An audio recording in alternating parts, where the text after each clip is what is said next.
I'd like to call this meeting of the Sacramento City Unified School District Board of Education to order Tuesday, October 12th, 2021.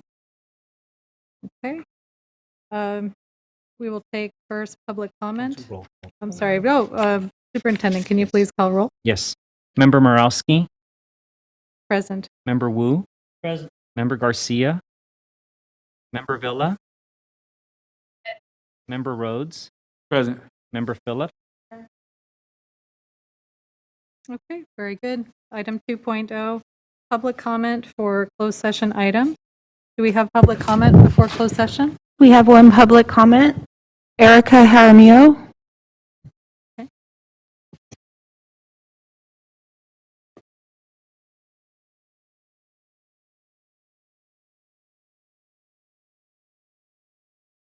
Go right ahead, Erica, if you can hear us.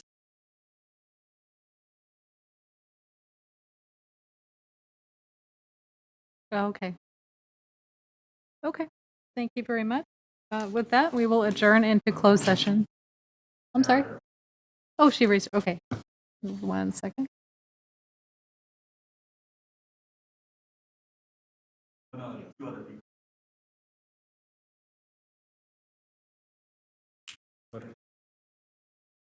For their name. Chris Walton? Yes, hello. Can you hear me? Yes, we can. Go right ahead. Thank you. Good evening. Thank you for the time. I'm basically here to request the board vote for mandatory vaccinations for all eligible staff and children. I believe the schools and the district have an obligation to ensure that no staff or students come to harm under their supervision. Schools should be safe environments. In the 6 weeks that my daughter has been back in school, she's been exposed, let me see now, I think at least once per week that we know of. That information is not coming from the school or from the district. It's coming from our daughter observing the behavior of staff and how they treat the mask mandate and from parents sharing data points from their children testing positive or being exposed themselves. So given that no one is perfect, I feel the easiest way to ensure we meet that standard of care is to continue the mask mandate and to mandate vaccines for all eligible students and staff ASAP. That, along with the robust testing schedule for exceptions, should ensure everyone's safety. Thank you very much. Thank you for your comment.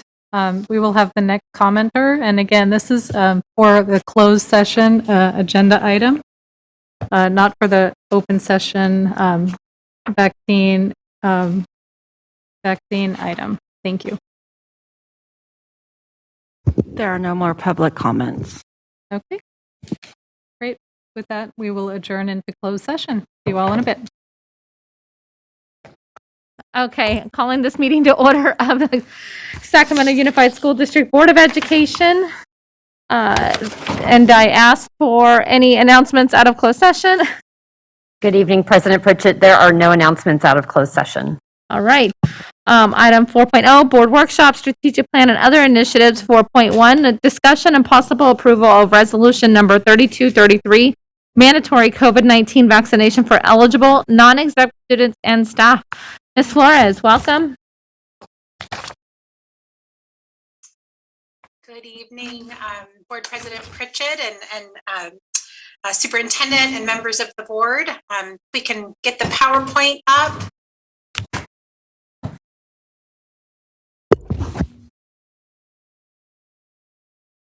Well, I'll start talking while we're waiting for that. So I'm Victoria Flores. I serve as your Director of Student Support and Health Services. And we are here tonight with the COVID-19 vaccinations and testing update. I am here with an amazing team of people who've worked really hard to bring you this board presentation tonight. And each one of them will be speaking to you in turn about their area of expertise. So next slide, please. So our agenda for our time tonight is to review the current conditions of COVID-19. We'll recap that September 16th board meeting where we came to you and talked about those pathways because a lot has happened since then. So we will also give you an overview of the governor's October 1st vaccination mandate. We will dive deeper into those considerations that we brought you. So we'll give you more updated and more detailed information in light of that previous meeting and all of the recent directives and goings on, and then we'll dive into a board discussion. So next slide. So we wanted to ground ourselves in some vaccine information and why we are here tonight discussing this really important topic. And so we look to our content experts, and the American Academy of Pediatrics really represents a host of, content experts that we've been working very closely with, including Dignity Health, who, we've done all these clinics with, and Kaiser, UC Davis, Sutter, Dr. Kwana Carter, who's hosting our vaccine clinics. These are all members of the AAP. And they really recommend and have made these strong statements about recommending vaccination for all children and adolescents 12 years of age or older, and really saying that any vaccine that is authorized through that emergency use authorization really can and should be used, if appropriate, for the health status of that student for vaccination in children and adolescents. There is that caveat of consulting with your health provider and making sure that that student doesn't have any contraindications, but a really strong statement. Next slide, please.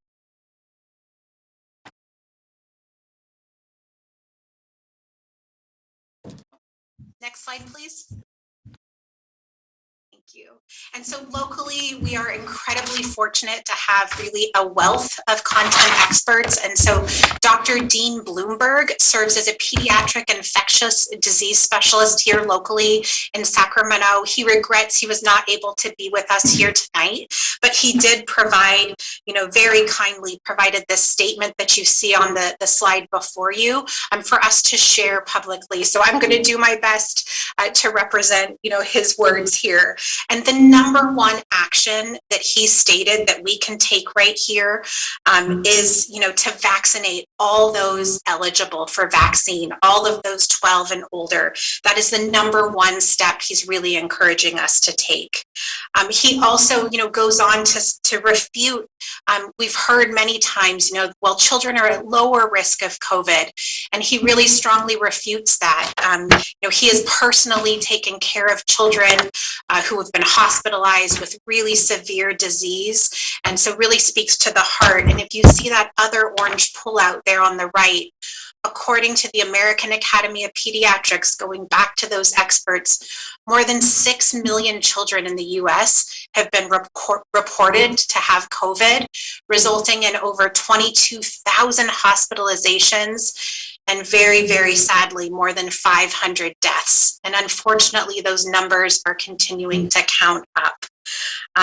He talks also about the risk is greater for complication from contracting COVID than it is from getting vaccinated. We've heard that is another concern. And he also reminds us that no vaccine is 100% effective. However, the vaccines that we have right now for COVID do protect us from serious disease requiring that hospitalization. So we're really grateful for him and sharing that. And I invite you to, dive into all of his words when you can. Next slide, please.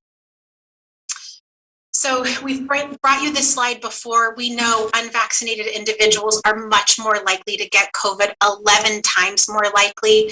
This is the one that breaks my heart.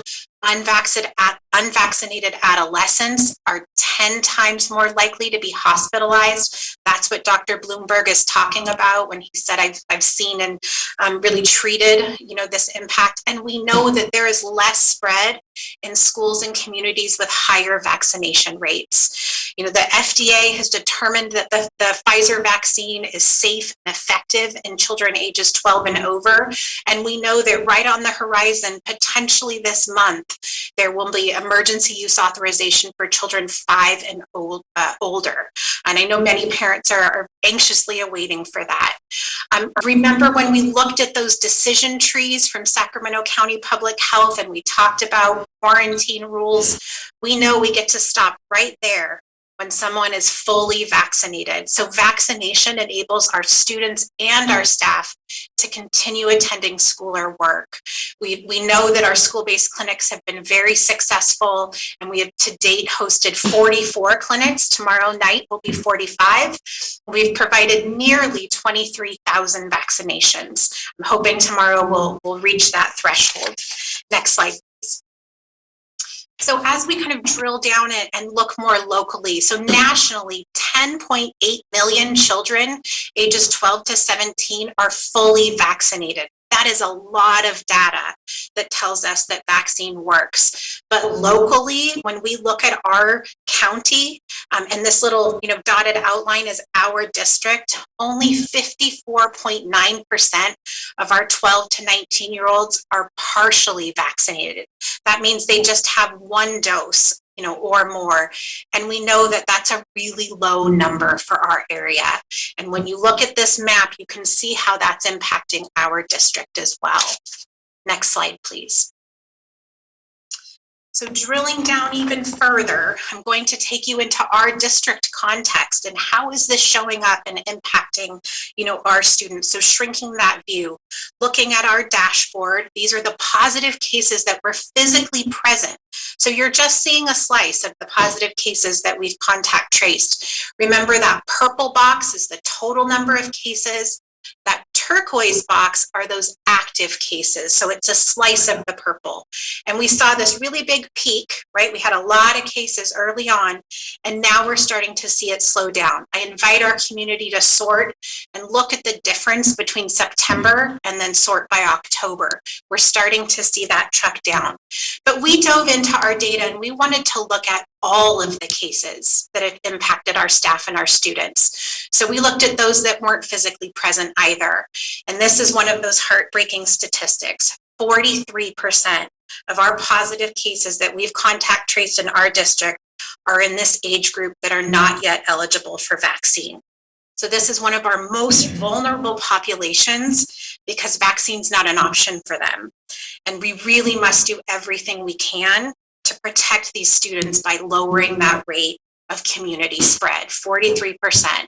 We look now at our 6th to 12th graders. These are our students who are eligible for vaccine, 39%. And remember, because the rates of our vaccine in this age group in our county are lower, we are still seeing significant spread in this population, even though they have vaccine as an option.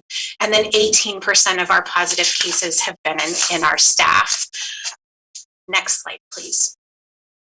So this was why we came to you back on September 16th to really talk about how do we safely keep our schools open. And so we presented these 3 different pathways for you.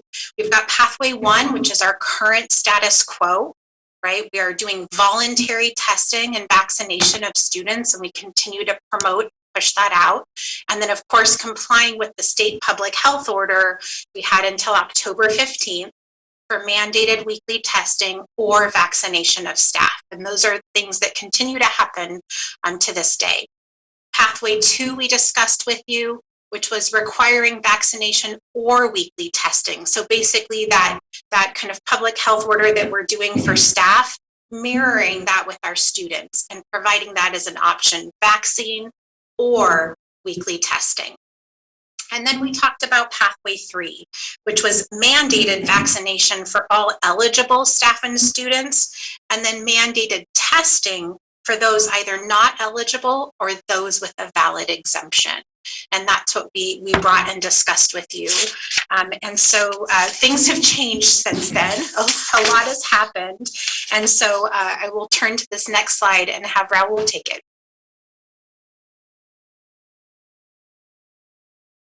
Thank you, Victoria. Good evening, board, superintendent, Raul Lozio, in-house counsel here. We wanted to share with you a bit of an overview from across the state and the other school districts that have implemented one form or another of a COVID-19 vaccination mandate. And we're going to hit some of the highlights and some of the different characteristics of those decisions by these school districts. We've got Culver City, who was the first district And then, of course, LA Unified, Oakland Unified, San Diego Unified, and Piedmont Unified. I won't go through each one in detail, but some of the highlights for the board's consideration. You look down across the rows, some of the different key elements, the vaccination required for students. Of course, the answer is yes to all of those. The deadline for providing proof of vaccination, whether they include a regular COVID testing element, the option for unvaccinated but eligible students, and then exemptions. Culver City, and I'll also note that there's a number of different ways that the districts have accomplished the mandate, if you will, whether through resolution or some other administrative action. Culver City, for example, did not have necessarily a resolution, not necessarily a clear, detailed board action. But you can see some of the elements there from Culver City, the 12 plus age for the mandate. A little bit unclear, not super detailed with regard to what happens to students who don't comply with that mandate. We move on to LA. Go to the next slide, please. LA Unified, you're probably more familiar with, and is a very detailed resolution.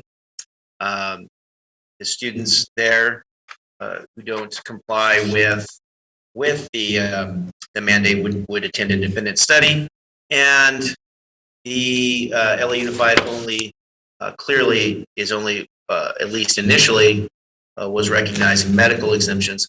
An important element to most of these, if not all of these districts, is that they took these actions to mandate vaccinations prior to the governor's October 1st directive. So that's something to also consider when analyzing each of these districts' actions. You'll see that, again, they applied their vaccine mandate to ages 12 and older. Let's go ahead and go on to the Oakland Unified in the next slide, please. Thank you. The Oakland Unified did have a kind of a very general resolution that allowed for their superintendent and administration to kind of fill in the details there. Again, applies to ages 12 and older, and did recognize exemptions for medical and for personal belief and religious belief exemption. Move on to the next slide. San Diego Unified. A little bit different with regard to the age range that they approved and applied their mandate to, and that is, as you can see, just the age group that has been for whom the vaccine has been fully approved by the FDA, and that's 16 plus. So we will, in some future slides look at the governor's directive. So in some ways similar to the governor's directive with regard to the full FDA approval, but a little bit different in that it's not connected to the grade segment per se, but just the age. And again, a reference to independent study there for those students who don't comply with the mandate. Next slide, please. Piedmont went a little bit differently and applied their vaccine requirement through the modification of its policy or regulation. And again, did apply their mandate to ages 12 and older. Next slide, please. Here's our similar summary of the governor's directive that we've all probably seen, and essentially that the governor's directed California Department of Public Health to promulgate regulations to put into effect the vaccine mandate for students in grades, for students in their grade segment for which FDA has provided full approval. That is what I referenced a little bit earlier. So right now, you're looking at only FDA approval for 16 to 18, but The grade range, right, is 7 to 12. And so that these regulations wouldn't really go into effect until presumably students age 12 to 15 were okayed by the FDA with full approval. And that because of that, the anticipated date for these regulations to go into effect is July 1st. Because it would take some time for those regulations to be drafted and to receive public comment and so forth. There wasn't really clarity around any alternative COVID testing or weekly testing, if you will. The option for unvaccinated but eligible students, as you can see, enrolling in an online school, independent study, or homeschooled. And the governor did direct that, consistent with existing law, that would require exemptions to be recognized for any CDPH regulation that requires a vaccination. Such would require the acceptance or granting of exemptions for personal belief, religious belief, and of course medical exemptions. But of course, these regulations have not yet been drafted. Next slide, please.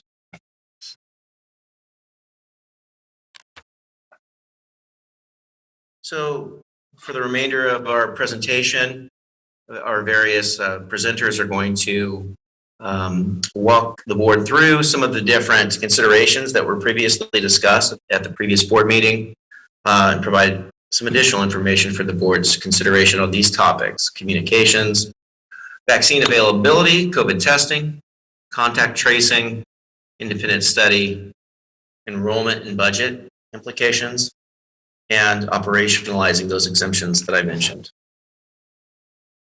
Next slide, please. We'll start with communications. I have a brief overview of the communications plan with regard to any board action that takes place tonight. Next slide, please. It's a high-level overview. The current plan for communications is that by October 18th, the district would provide various communications regarding tonight's board meeting and the board's actions. This would include details with an FAQ informing community about the vaccine safety, where to get vaccines, and toolkits for school leaders. The communications will reach parents, guardians, student staff, and partner and community members via website updates and electronic letters and notifications. Of course, our goal is to keep our community updated through various channels on an often and ongoing basis. Next slide, please. We'll pass the presentation along to Ms. Flores. Great, next slide, please. So as we talk about vaccine availability, we know now everyone 12 and older is eligible for vaccine. We know 5+ is likely to be approved, hopefully sometime in October. And then that third booster dose is now, available for those that got a Pfizer vaccine and are 6 months past their last dose. So looking at March, Americans 65 and older, those, vulnerable because of underlying health problems, and people employed as either healthcare workers, educators, and that includes everyone who's serving in that education realm, as well as those residing or working in a homeless shelter or an incarceration facility. So we have been a really strong advocates of vaccines since February, and we've been going hard. So we still have clinics at Cerna Center every Wednesday down in your boardroom from 5 to 7 throughout October. So we will be there again tomorrow night. We sent messaging out to staff today, reminding them they can come and get that booster dose should they choose to do that. We're also hosting a flu and COVID vaccine clinic at Hiram Johnson High School on October 19th. That was one of our most successful school-based vaccine clinics for COVID. Seems to be a really good location. And then of course, we're going to continue to work with our Sac County public health partners or any other health partner to host additional clinics out at our school sites We know that those have been successful. We really encourage our community, parents, guardians, and staff to also vaccinate with their health provider, particularly if you have questions or concerns. And we are adding COVID vaccine to our school-based immunization clinic. We have already started that process. We provide all school-required immunizations at that clinic that sits next door. We are adding COVID vaccine as well as flu. And so we know, though, that for us to be able to continue to do this, we are really dependent on vaccine availability and those partnerships, those critical partnerships. So we continue to reach out. We're incredibly grateful for all of those, and we continue to try to, get more. Recently, we've made a partnership with CDPH Vaccinate All 58, and they've been sending workers out to canvas areas and really get down to that granular level of knocking on doors in the preferred language to really talk to individuals. So we're very grateful for all of our partners who've helped us with this work. Next slide, please. So COVID testing capacity, this is a big one for us. So currently we're averaging about 8,000 to 9,000 COVID tests per week. We have 2 health aides at every site to manage that symptomatic or exposure testing. Remember, when a student has had that close contact exposure in school, they can stay in school as long as they're doing that routine testing. So they're incredibly busy doing that. We also have 25 plus staff provided to us by CDPH through a grant, and they are assisting with that routine surveillance testing. Primarily, we're starting in elementary right now, testing out at our district locations for those different departments, as well as that athletic testing or event testing.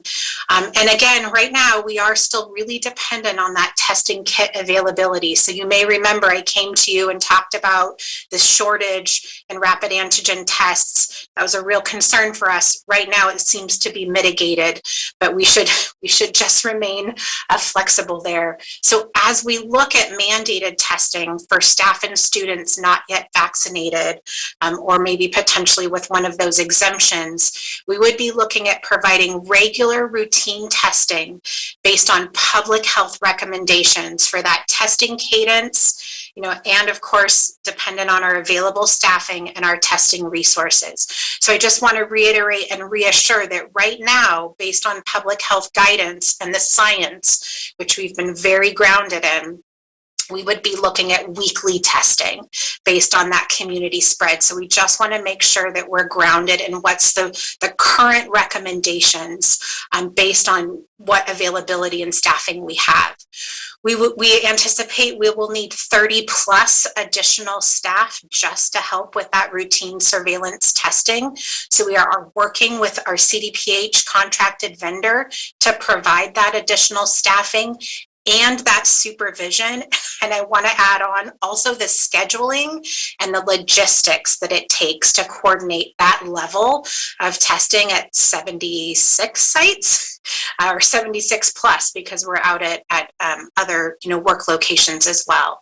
We estimate we'll need on average 20,000 plus testing kits weekly. So again, we've already started talking with our CDPH partners and providers to make sure that they are aware of what we're looking at. Right now, they are telling us that schools are, being prioritized, particularly for the rapid antigen tests. And so that brings us a sigh of relief for now. But we know that could potentially change as well. And so pending that staffing, coming on board and the testing supply kits, we are, looking at, we could likely start mandated testing for those not vaccinated by the end of November.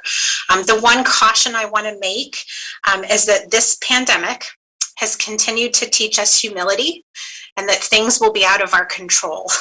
And so just like testing kit supply chain issues, staffing impacted by, being sick, or maybe even being, impacted by COVID, I just want to say that we are embracing, and I encourage our community to embrace that flexibility and humility when we talk through some of these issues. Next slide, please.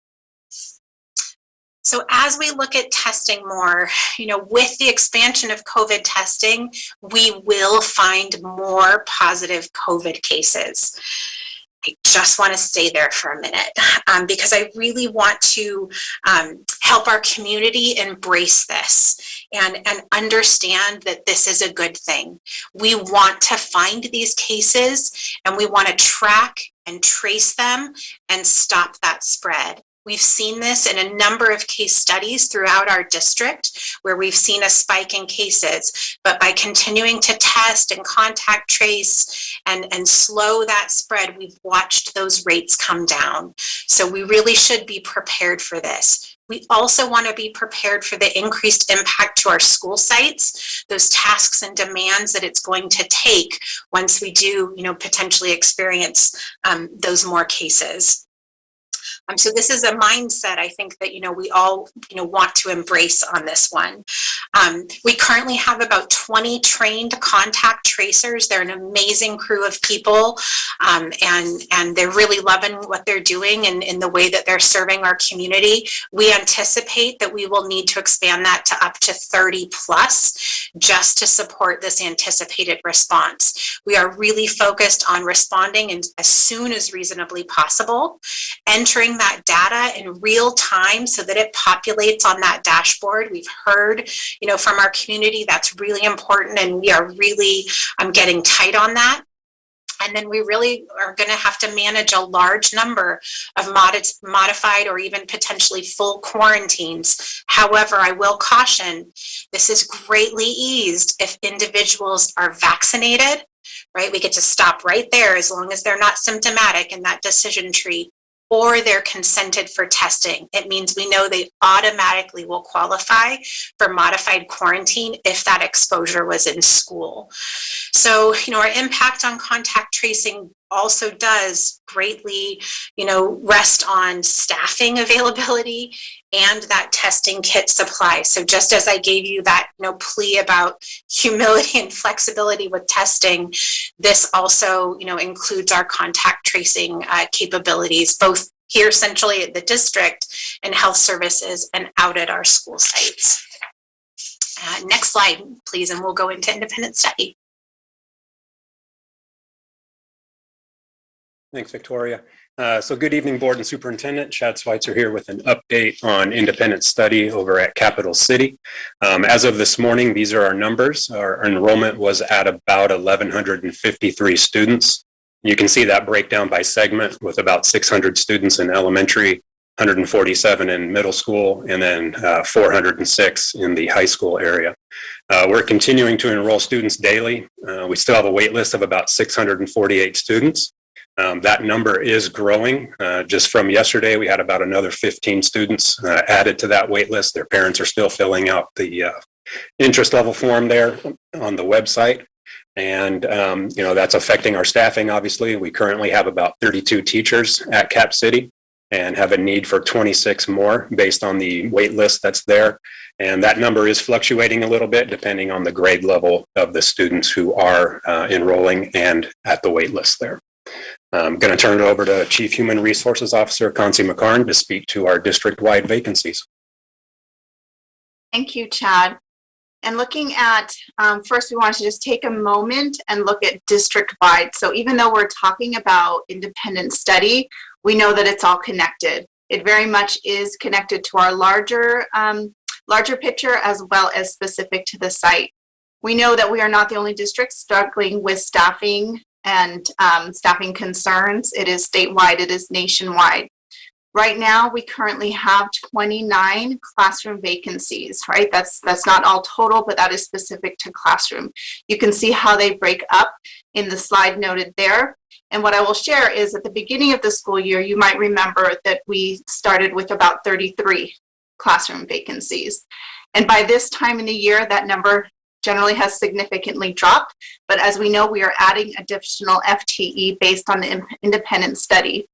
There are about 17 or 18 of those FTE that exist from the first day. So normally you would see it have dropped quite a bit, but it's not because we're continuing to add authorized FTE to the system. Next slide, please. This, you also saw the first day of school. It just breaks down where those 29 classroom vacancies currently are in terms of subject area as we're working to fill. So you can see 8 multiple subject, you can see 9 special education, and other ones broke down there as well. Next slide, please.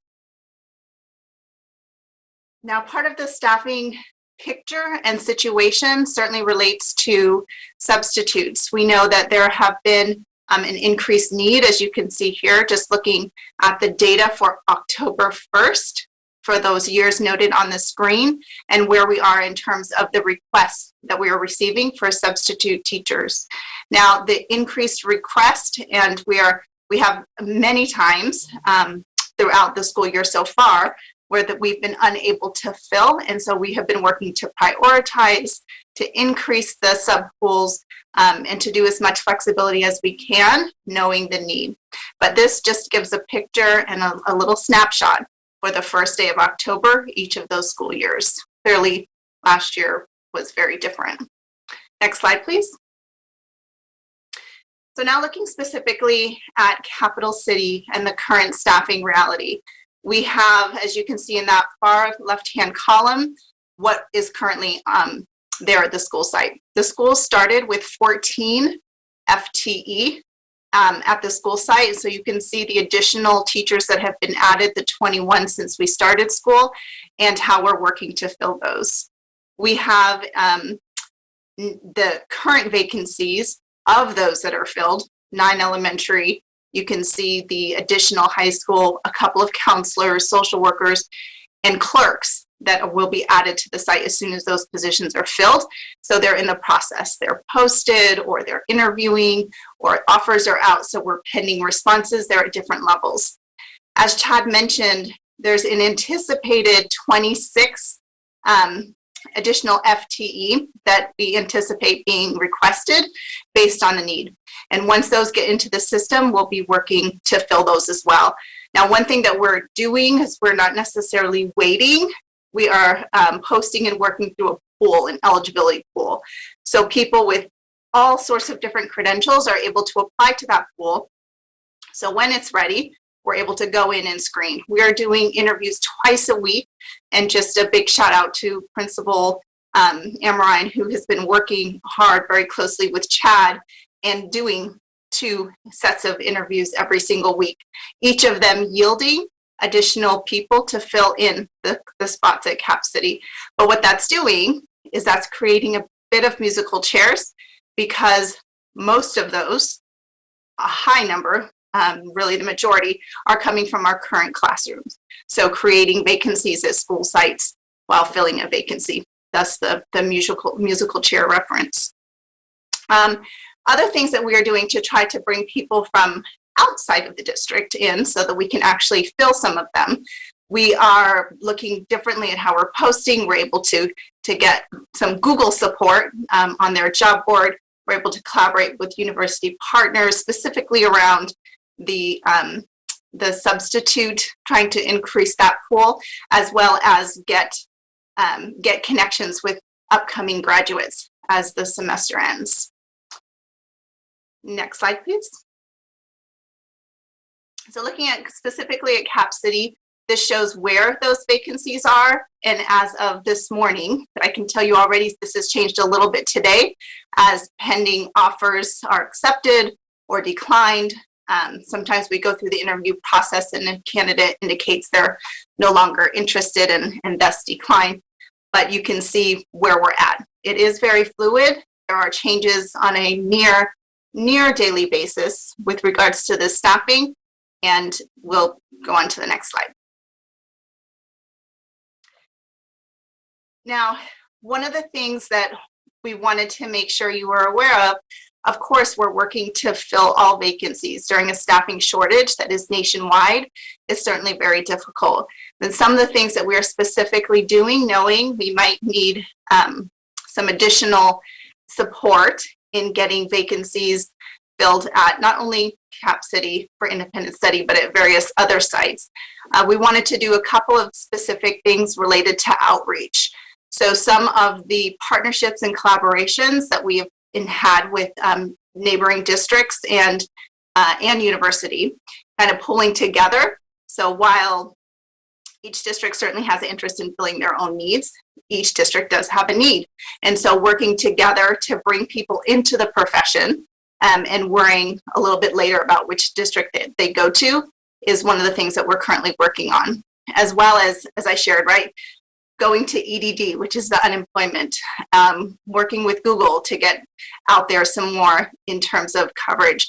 There's a social media campaign that we're collaborating with our communications office to go out there. We're participating in more and more career fairs in different parts of the city and also virtually. We are also looking to offer substitutes or potential substitutes some additional flexibility in helping them get their 30-day permits, something we actually haven't fully implemented before, with a little extra flexibility from CTC. We are also collaborating to host and participate in community fairs. We have one coming up here, actually, at the Career Center, the Women's Empowerment Center.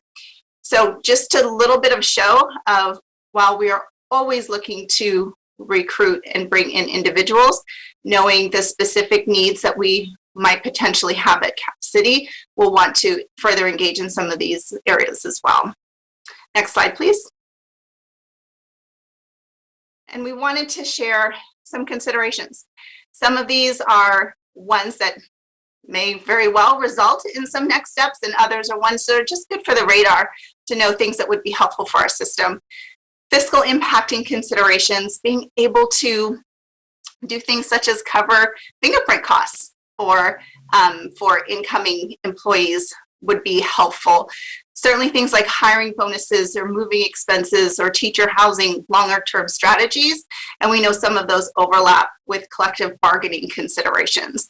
So some of those things include certainly the hiring bonuses, salary placement flexibility, moving expenses, but even things like allowing teachers to work remotely and flexibility within the hiring process are things that are collective bargaining considerations, but are things that we think would be helpful in helping us meet the needs of independent study.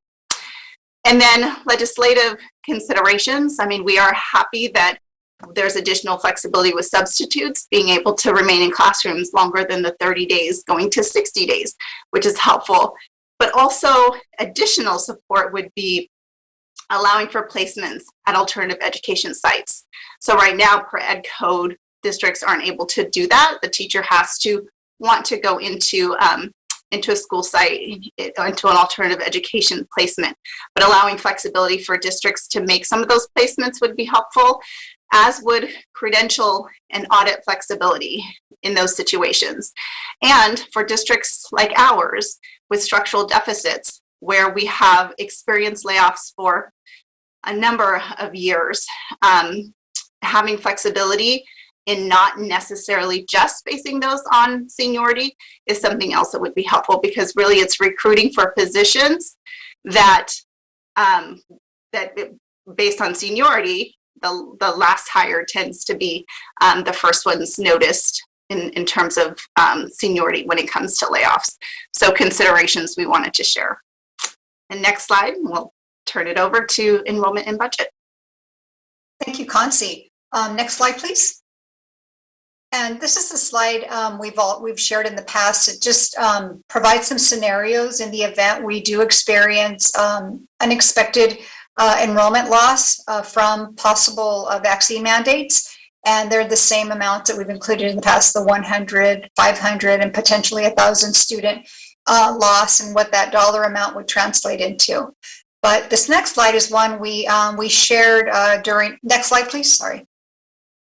We shared part of this slide at the budget update that we provided for you in August following the state enacted budget.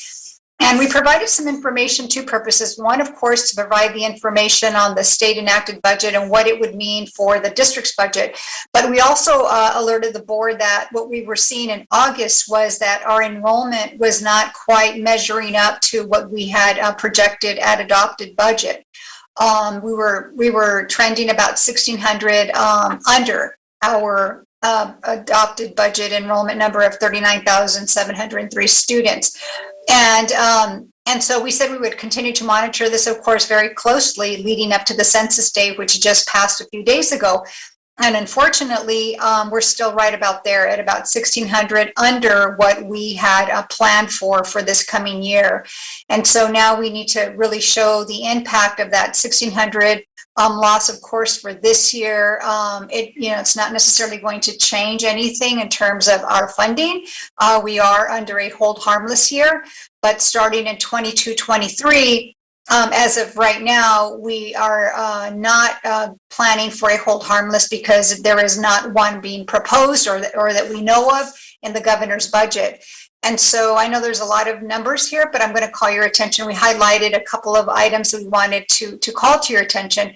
And specifically, it's the second row that's in yellow highlight, which shows the impact, of course, of the state enacted budget changes, which would have been the super COLA, some other increases to the concentration funds, and some other minor increases. And then we also included the potential loss in revenue of the enrollment decline of 1,600 students. And so in that second column, starting in the 2022-23 year, you'll see in that second row, negative $16.5 million.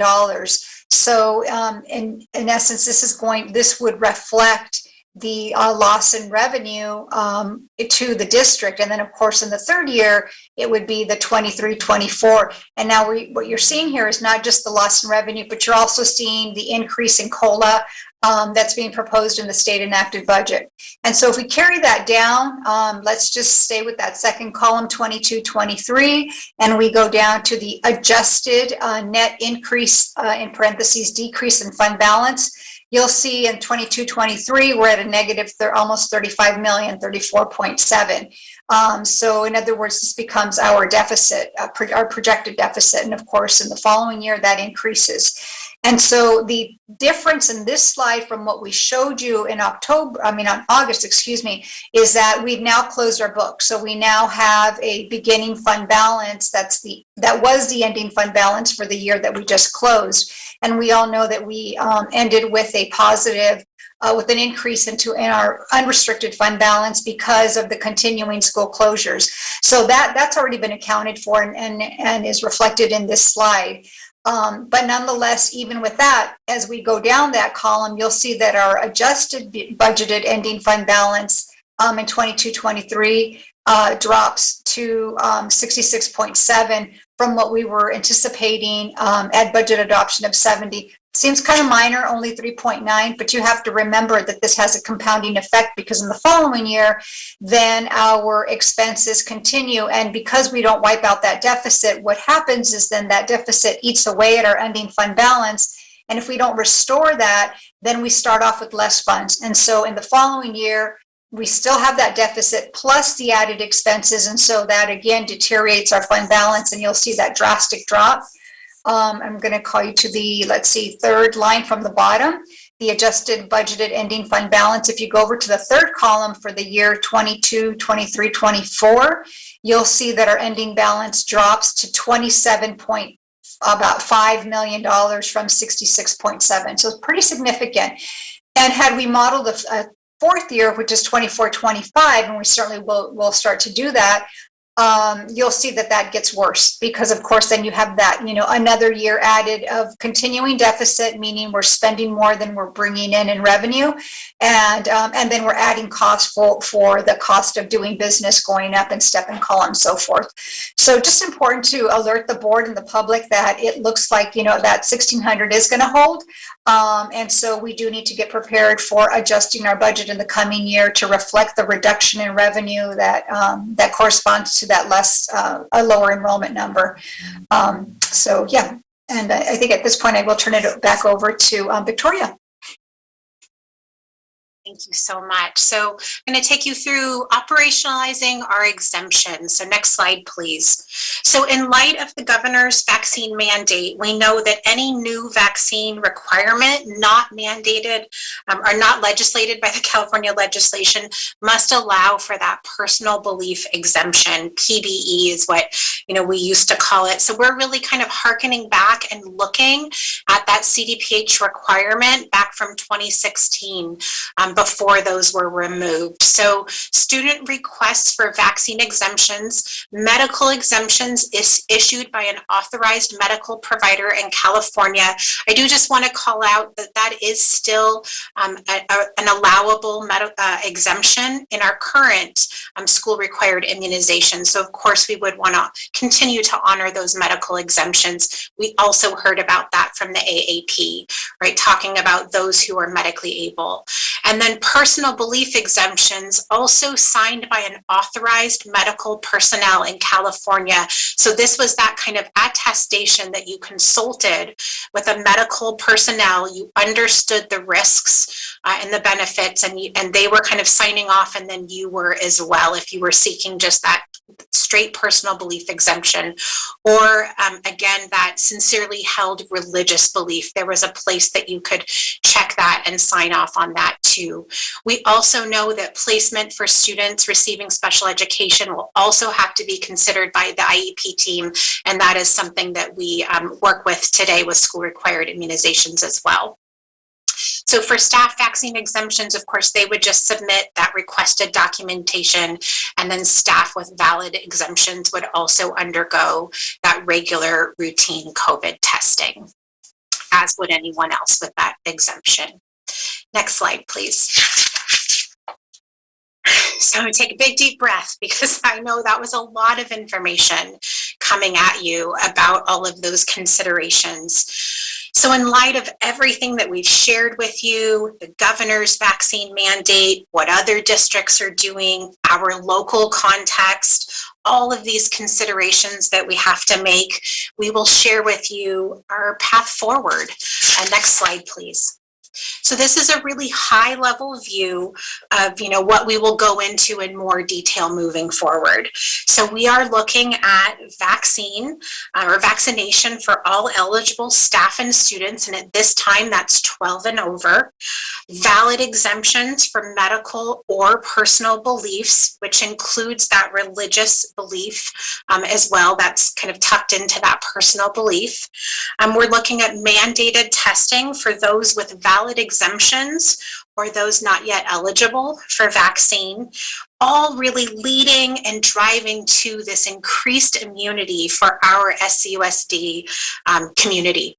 I don't mean to rhyme. And really safer school environments for all of our students and our staff. So Raul is going to take you through some more detail about this. Thank you, Victoria. So just to follow up a little bit more of the summary of the proposed resolution and proposed district plan and program for the vaccine requirement. The vaccine would be required for students and staff, students 12 and older. The deadline for providing the proof of vaccination, first or second dose, by November 30th, 2021. Regular COVID testing, students and staff not yet vaccinated, first or second dose by November 30th, including those with exemptions and conditional admissions, will be tested on a regular routine basis based on public health recommendations for testing cadence, available staffing, and testing resources. I will note that the specific resolution language will be on some slides that will follow. So this is intended to be a summary. The options for unvaccinated but eligible students and staff: eligible non-exempt students who have not submitted proof of vaccination, first or second dose, before the first day of the second semester will attend independent study subject to the superintendent's discretion in light of SCUSD's resources and the health and safety of SCUSD's community, and recognizing the need to reach agreement with labor partners regarding an independent study program and other related matters. that is viable in light of contractual obligations and state and national staffing shortages. Non-exempt staff must receive their first or second dose by November 30th, 2021 as well. As Victoria previously mentioned, pending any updated direction from the new regulations or any new legislation, SCUSD will allow for appropriately documented medical and personal belief exemptions with the requirement of regular routine COVID-19 testing.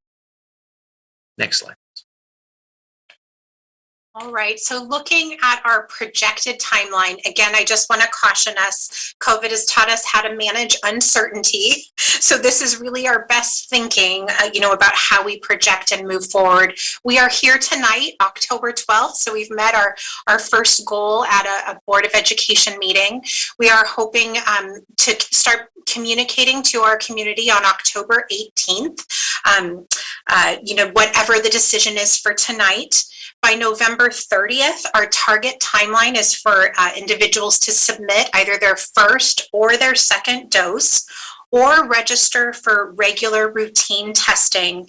Again, this is, the time is based on level of community spread and public health guidance. So right now our testing cadence would be projected to be weekly.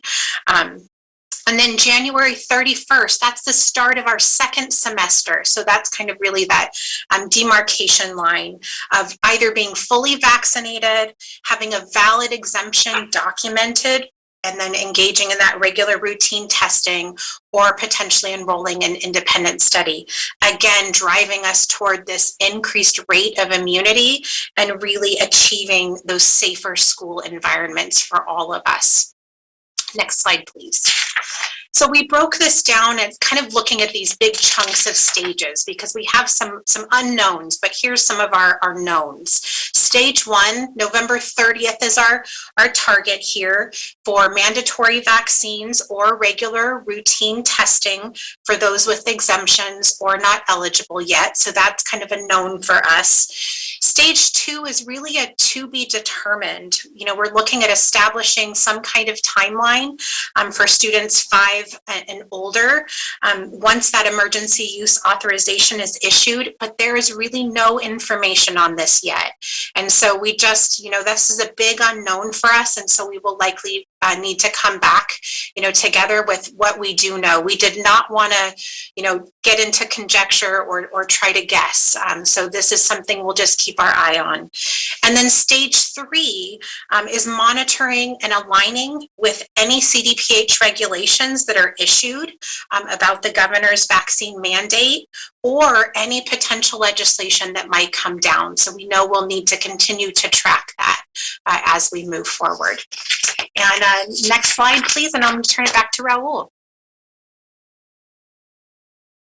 Thank you, Victoria.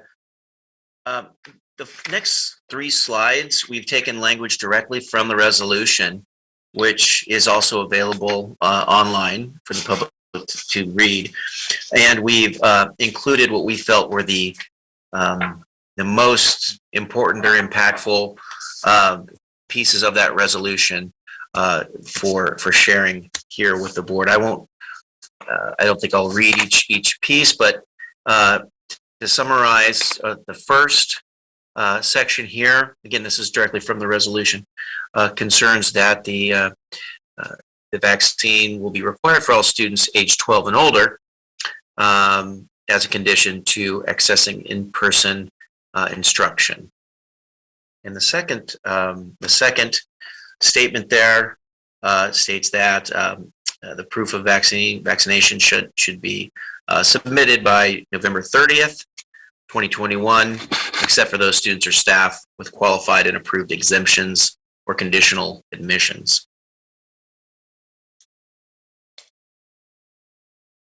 Go ahead and go on to the next slide, please.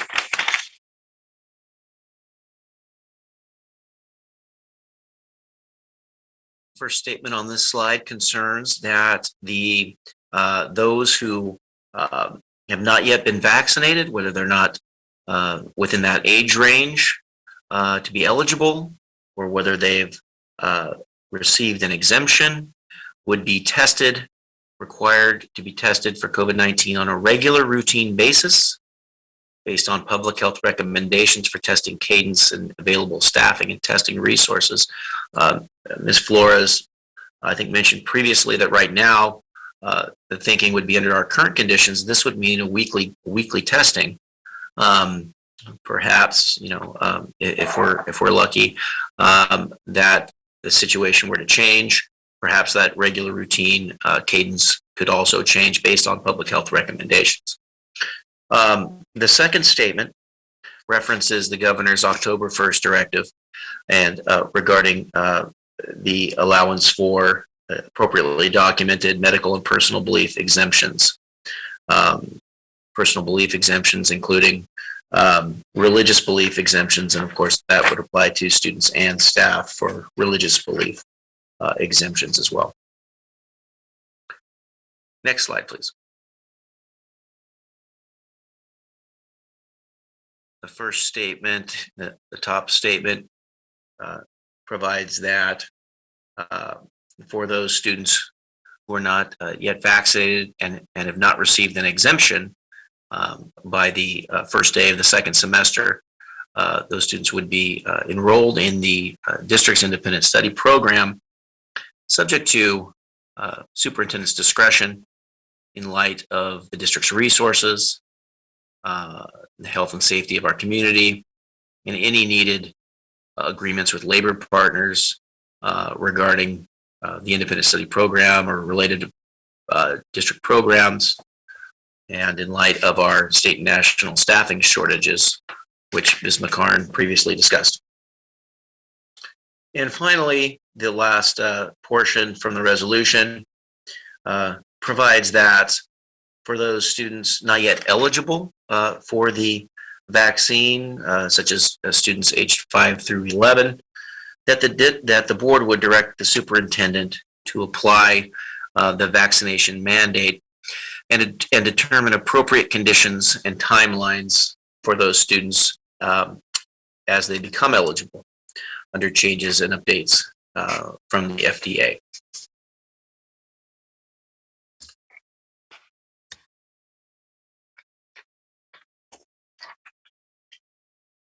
Next slide, please. So really, in conclusion, in an effort to safeguard the educational, health, and safety needs of SCUSD students and community, we recommend that the Board of Education adopt resolution number 3233.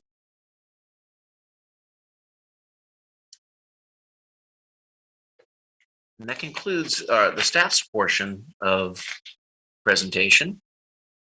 I think we can go on to our next slide. Placeholder for Senator Dr. Hahn.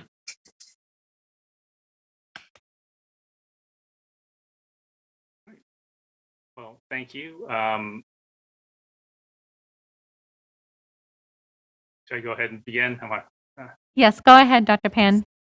Okay, thank you so very much. And again, want to, first of all, thank you for giving me this opportunity to address the trustees of Sac City Unified School District. And I want to thank the board members and the staff for the resolution and the presentation. And I also want to thank the labor partners who also have expressed support for a vaccination mandate as well. We're going to be successful when we do this all together, and I think that's a very important point.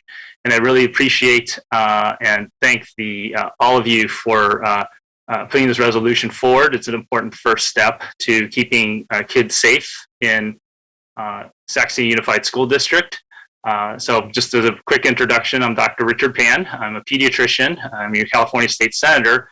But I also want to make note that prior to entering the legislature, I was actually the medical consultant to this school district, working with school nurses and other health personnel, providing advice on how we keep kids safe and healthy in the school district. So it's great to be able to come back and address all of you on this very important issue as we're facing a terrible pandemic, which has unfortunately taken over 700,000 lives of Americans across the country, but also has taken the lives of over 500 children as well. And in addition to those lives, We also know that children can be affected not only by death, which is, of course, but also from long-term impacts of being affected with this virus. Unfortunately, we don't really know what those impacts really will be. We know this is a virus that infects the neurological system. It causes inflammation.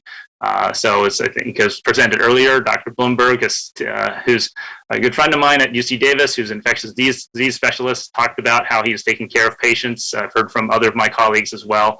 And, frankly, parents and all of us don't want to see children affected with COVID and have them essentially become guinea pigs for figuring out what's the impact of COVID infection. So it's very important we pass policies like the one you're proposing to keep children safe at school.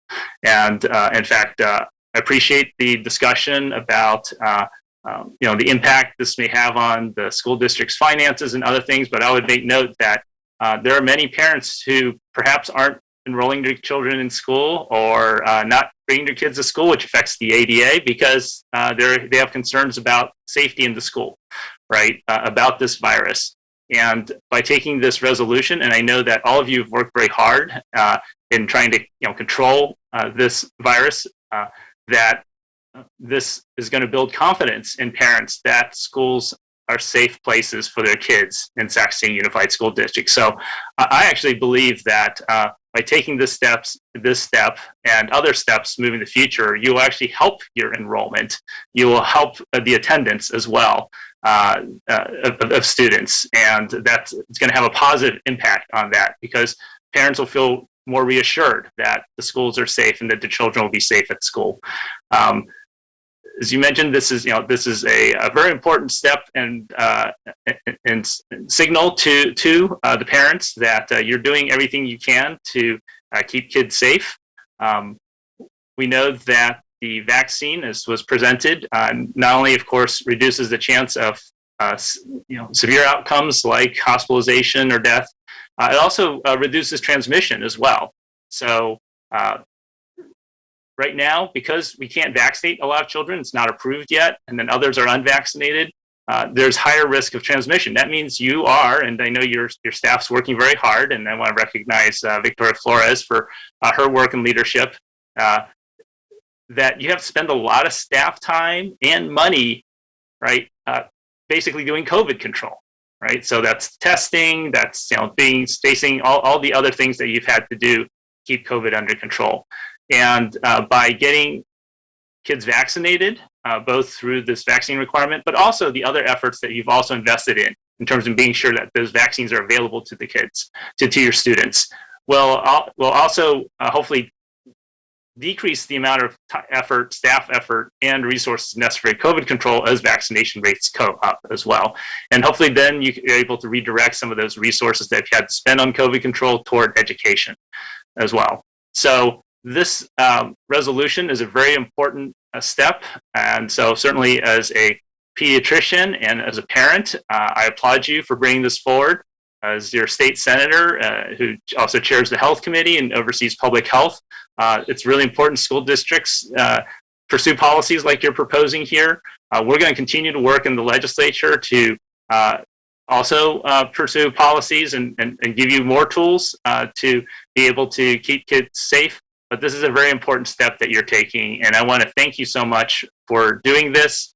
I wanted to thank you so much for putting this forward, saying that you're going to be acting by end of November, telling parents that your kids need to be vaccinated. You're going to work to get them access to those vaccines, that you're working with your teachers and staff as well to do that, and that as the state also begins to shape its policies, we're hopefully, we are going to be working together to be sure kids are safe and that parents feel confident that their kids are both going to be safe from COVID at school and going to get a great education as well from your teachers and the staff. So I just really want to thank you so much for bringing this forward. And this is a very important step forward for Sacramento Unified School District. And also also expresses your leadership in our region as well, for other school districts as well. And And so again, I applaud you for bringing this resolution forward and urge the board to adopt this resolution. Thank you so very much. Thank you, Dr. Pan.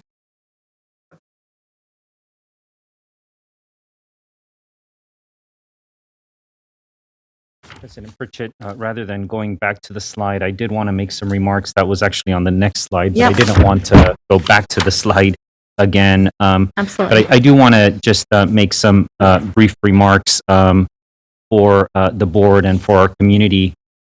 What I'll say is, in my role as superintendent of Sac City Unified, I wake up every morning feeling the anxieties caused by this unprecedented pandemic and its threat to our work to meet the academic, the social, the emotional, the nutritional, and other needs of our students. As I've said many, many times, for so many of our students, schools are a safe haven, and I recognize that the board's consideration of this item is based on our collective commitment to meeting those student needs. I'd also say that by considering a vaccination mandate for students, we're taking a bold stand to protect public health. But we must do so with our eyes wide open and understand that there are implications that could impact potentially our district beyond the public health benefit of increasing our vaccination rates.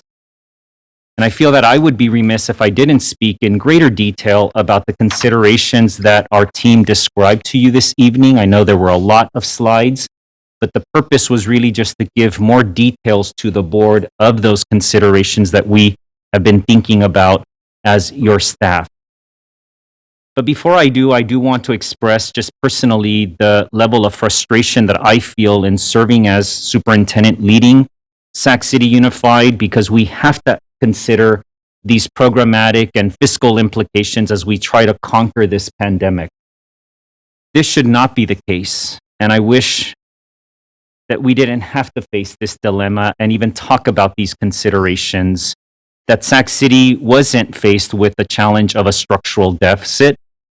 But based on overwhelming evidence, and you've seen it throughout several years here from independent fiscal experts, we must face the fact that we do have a serious structural deficit, and we have to raise those considerations as you consider this action. We've heard from individuals, I know that, I hear it as well, who state that our district does not have a fiscal challenge, that there's a way to balance our budget into the future without any cuts to programming or changes to contractual languages or language. And I'll say that as superintendent, I cannot in good conscience disregard our realities. We do have a structural deficit, one that will grow wider once one-time funds expire due to the current loss of enrollment, which CBO Rose Ramos described and reminded us again, and has done so for several meetings now. The recommendation before you tonight, board members, is for students with vaccination exemptions to undergo routine testing for COVID or to participate in independent study. The option of independent study mirrors Governor Newsom's description of the statewide vaccination mandate he announced last week. Our independent study program is already challenged under our current circumstances. A statewide staffing shortage has been exacerbated by this pandemic, and Sac City Unified, like most other districts in the state, has been struggling, and you heard it from Chad Schweitzer today and from our Chief of HR, Consi McCarn, to fill positions to meet the demand for independent study. We have to at least consider the potential for increased demand in independent study, as well as an increase in the number of families expressing concern and dissatisfaction with the current program as we implemented it. We know that we had envisioned a different independent study program, and even if we didn't have staffing challenges, I firmly believe that this is a program that, because it just meets the bare minimum requirements of AB 130, may not be and not meet the satisfaction of many of our families. With a vaccine mandate, we have to at least again consider and brace ourselves for potential of further attrition, which will make our district's structural deficit worse. Families that refuse to get vaccinated may transfer to neighboring districts that do not yet have a mandate, and students may choose to pursue independent study in other districts that have been able to develop a more robust, a more rigorous remote learning opportunity. And due to our ongoing financial challenges, our district is unable to implement strategies that could help us mitigate these serious considerations. Our budget structure just doesn't provide us the luxury of establishing teacher pools that we could tap to meet the unanticipated demand for our independent study program or other programs that we would like to pursue. Again, I just want to say that I wish sincerely that we weren't facing this conundrum, and I will continue to strive with our board to upend these long-standing challenges in Sac City Unified, to continue with you on the path of what the board has courageously done already in new board policies, in the adoption of new business practices, so that we're not in this position for many, many years to come. I want to be clear, and as you know, as you now have seen in the resolution, we are recommending, I as your employee am recommending that we implement a vaccination mandate in Sac City Unified. It is the most effective means to conquer this pandemic. And I bring these considerations to your attention because we just cannot disregard the district structural deficit and severe fiscal challenges that we do have to consider and would have to mitigate with even more difficult choices. Board members, if in the future we and others in our community look back at this moment and ask why we didn't take steps to prevent the losses in enrollment, it'll be because we took bold action to minimize the threat of COVID to our schools so that we could continue serving the needs of our students. And I want you to rest assured that should you approve this resolution, board, rest assured that, and as the resolution currently states, I will advocate on behalf of actions to address the staffing, resource, and budget considerations that come with implementing this mandate. And I will seek flexibility to improve our ability to continue effectively serving our students, even with this action. Thank you. Thank you, Superintendent. On here it has, I have a question that says Q&A, and then it has 2 additional slides. Were the additional slides supposed to be before Q&A? No, we can disregard. Okay. We can disregard those. If there are any questions related to considerations around special education, for example, we do have staff ready to answer those questions. Okay. We have currently 37 public comments. And I do want to make sure that we hear from each of our community members. If it is the board's will, and I have no objections, I'd like to allow 1 minute for each of our community members. And I know that a lot of you probably prepared. I know we heard last week, you prepared for 2 minutes. We do want to make sure that we hear from each of you, and we typically allow 15 minutes for public comment. We're going substantially over, because we do want to hear from you. So if there's no objections, what was that?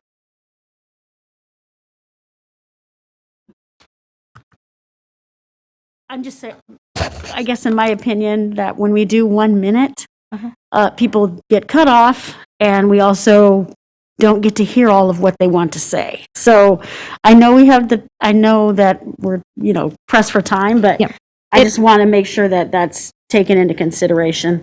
And it is taken into consideration that we're all very accessible. I know I've taken many phone calls and emails over the last couple weeks, and we want to make sure that we hear from each of our community members, so we will allow for 1 minute. Thank you, Ms. Collins.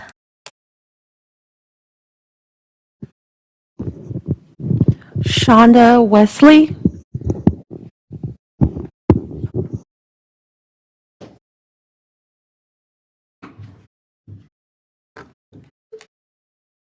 Thank you for the opportunity to talk. I am my kid is in independent study, and I had planned to bring my kid back to school in the fall, but Delta changed everything.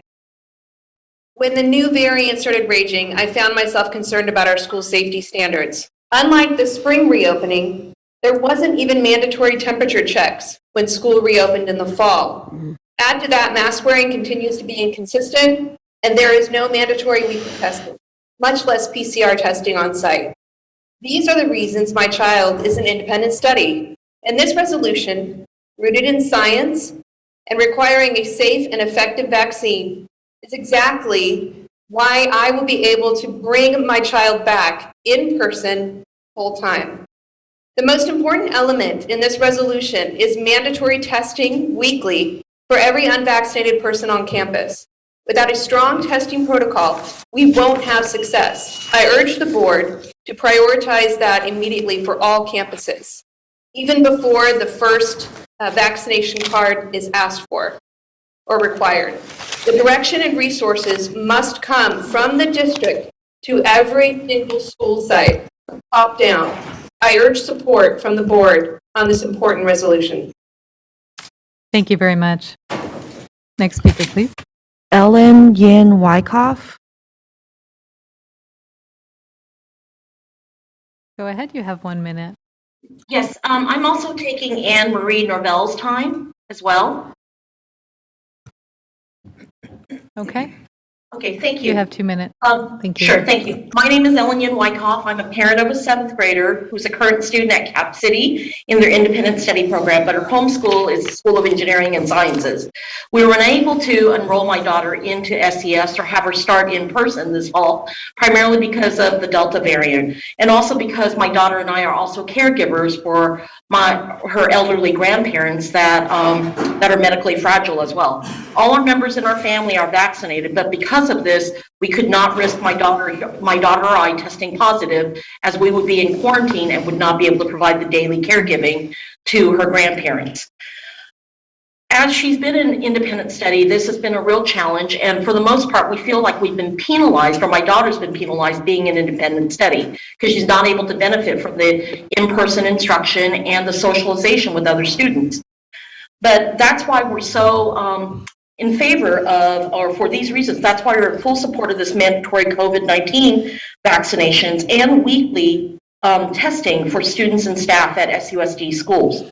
We also feel very strongly that mandatory testing also has to be a part of this process in order for us to be able to return to the classroom. And my daughter is very much looking forward to returning to the classroom soon if you adopt this resolution.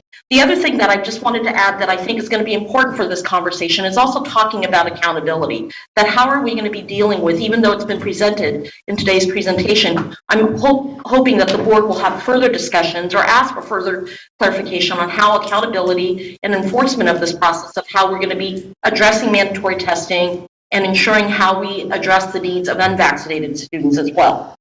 And so for these reasons, I'm just really urging the board to really to support and vote yes on this resolution. Thank you so much for your consideration. Thank you. Next speaker. Janessa Stewart.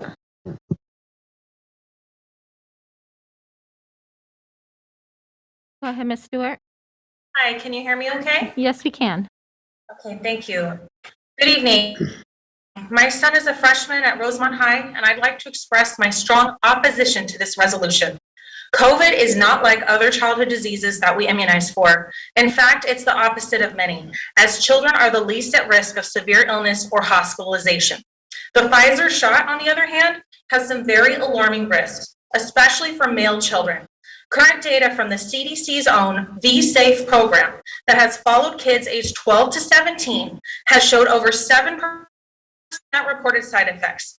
Of those reports, nearly 10% were serious, the majority experienced by males, with over half of them being myocarditis or other cardiac adverse events. 14 children in this program also died.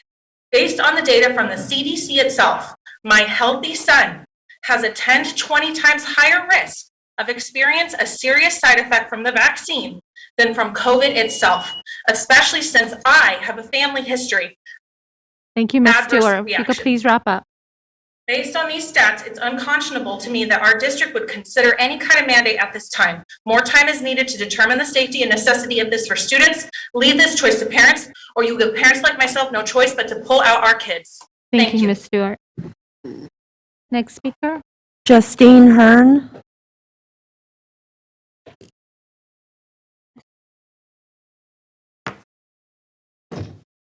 Are you there, Ms. Hearn? Yes, go ahead. I'll also be using Michael Bedard's time as well. Okay. So I support a vaccine mandate for the health of our students and our broader community. Vaccination, along with other measures, including regular testing, is a key element of the Swiss cheese safety model cited by the district. Vaccinated students can skip quarantine. The universal vaccines will keep more kids in school. Exemptions should be made for those with a verified medical issue, and those students should be required to do mandatory weekly testing at their school site. Public opinion surveys are showing overwhelming support for vaccine mandates, and as district staff noted, several large districts have already enacted mandates. Families, of course, will not be forced to vaccinate their kids. Those who choose not to vaccinate can enroll in independent study, which will allow the majority of students to learn in person safely. Families currently enrolled in independent study and those who left the district due to safety concerns will return to in-person learning. The independent study program may currently be overburdened, but it's not a reason to jeopardize children's safety by leaving unvaccinated students in the classroom. Again, students who are currently in independent study do want to be in person, and they'll return once we see those steps of mandatory vaccines and regular testing in place. The district should not put financial concerns ahead of educational access and student safety. Please don't let the fear of doing this imperfectly at first deter you from making the decision that supports our students' safety and public health in general.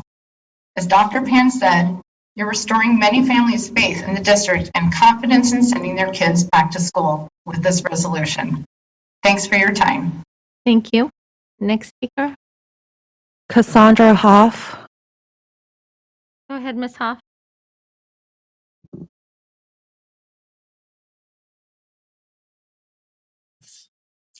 Hello, my name is Cassandra Hoff, and I have 2 children in the district. I support vaccine mandates and mandatory weekly testing. According to the CDC, unvaccinated Americans are 10 times more likely to be hospitalized and 11 times more likely to die from COVID. Faced with this information, a vaccine mandate and weekly testing are reasonable, common sense precautions. Families that do not want to vaccinate have the option of learning through independent study so that the rest of the students can learn in person safely. The unvaccinated should not have the option to spread the virus to our children at school. Although independent study is overburdened, the school board must prioritize safety over all other concerns. Please do not buckle under the pressure of anti-science misinformation. Please vote yes on this resolution. Thank you. Thank you. Next speaker. Samantha Benton.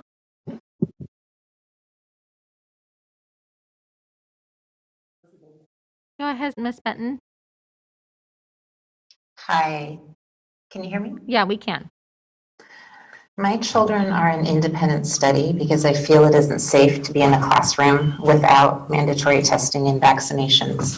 I've been following the district's COVID dashboard closely, and it's so upsetting to see all of the infections and quarantines, as it must be so stressful and disruptive for the children and their families. We need to know if someone has COVID before sticking them indoors for hours with other people. We need mandatory testing as soon as possible. If we wait until Newsom's full approval date for vaccines, we will continue to have infections and quarantines for months. The hospital I work for requires staff to be vaccinated and requires visitors to have proof of a negative test or vaccine. So do many businesses, corporations, airlines, and the entire LA school district. And I know now more. Why aren't we? It is devastating to think that this district would choose financial reasons over children's safety and health. The families that choose not to test or vaccinate aren't following established scientific evidence. Thank you, Ms. Benton. If you can please wrap it up. It should not be given special treatment, especially because this is not a political issue. This is our children's health and safety. Thank you. Thank you. Next speaker. Kevin Smith.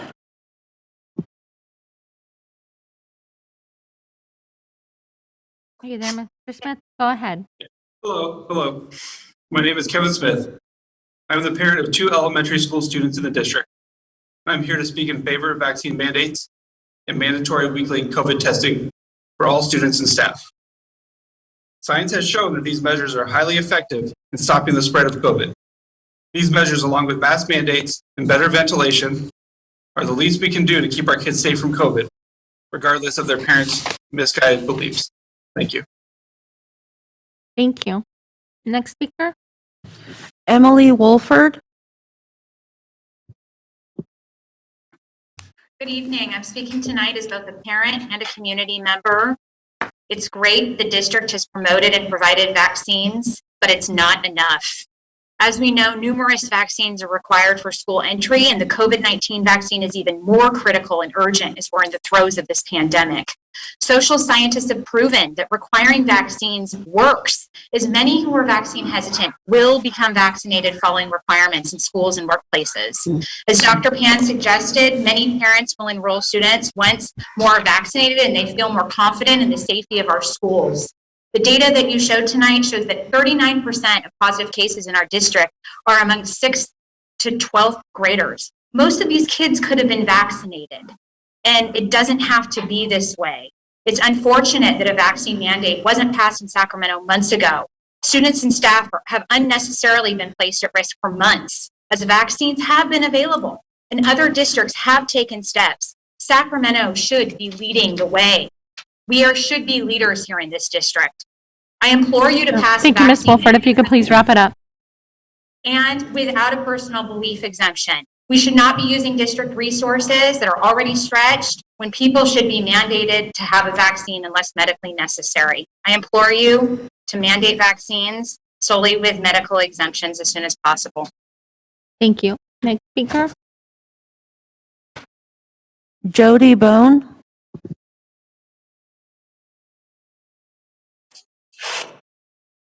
Hello? Ms. Bone. Yes, go ahead, Ms. Bone. Yeah, hi. It is time for a school board to take the bold and much needed step to mandate COVID vaccinations for all eligible employees and students, as it is the board's duty to do everything it can to ensure the health and safety of those spending their day working and learning on school grounds. In addition, an increase in vaccinated individuals will help to keep our local, national, and global communities healthy. As a first grade teacher, I am anxious for the day I can teach phonics, read stories, and smile and laugh with my students without a mask. Mandated vaccinations for eligible age groups, and then those 5 to 11 years old when available, will help us get closer to that day. Thank you. Thank you, Ms. Bone. Next speaker. Matt Van Zant. Yeah, I'm the father of 2 elementary school students in the 5 to 11 age range that very recently started in the Cap City Independent Study Program.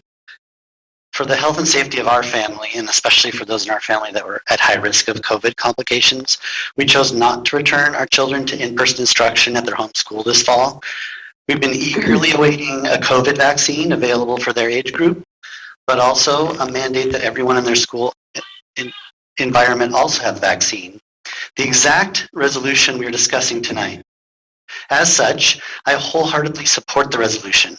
I believe it will be a major step toward making our children safer in the in-person school environment. As a parent that waited weeks beyond the start of school for my children to be assigned a teacher in the independent study program, I'm acutely aware that the IS program is currently facing staffing challenges, and that there's a concern this could be exacerbated with an influx of non-exempt unvaccinated students. I believe this resolution will mean that families like mine will feel comfortable returning to our homeschool in person, thus freeing up space in the independent study program. Thank you, Mr. Van Zant. If you could please wrap it up. I encourage our school board members and Superintendent Aguilar to support this resolution and give it the resources, planning, oversight, and transparency that it needs to be successful. Thank you. Thank you. Next speaker. Sid Jagori.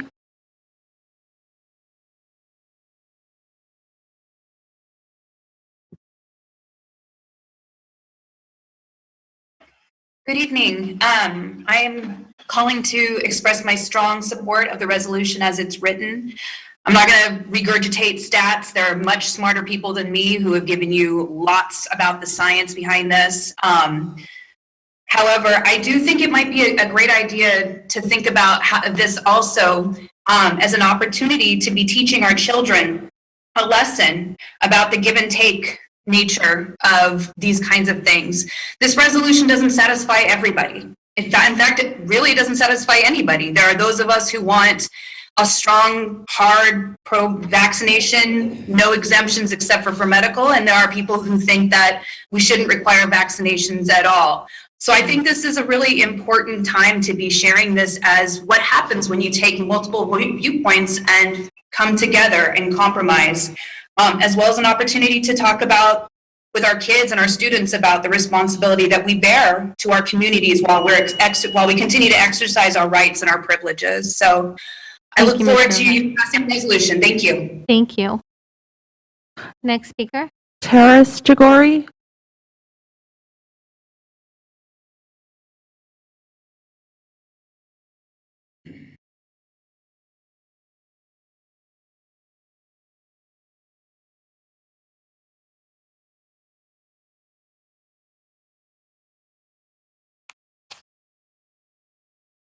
We have our next speaker. You? Hello? Yes, go ahead. I'm calling to voice my strong support for this resolution as written.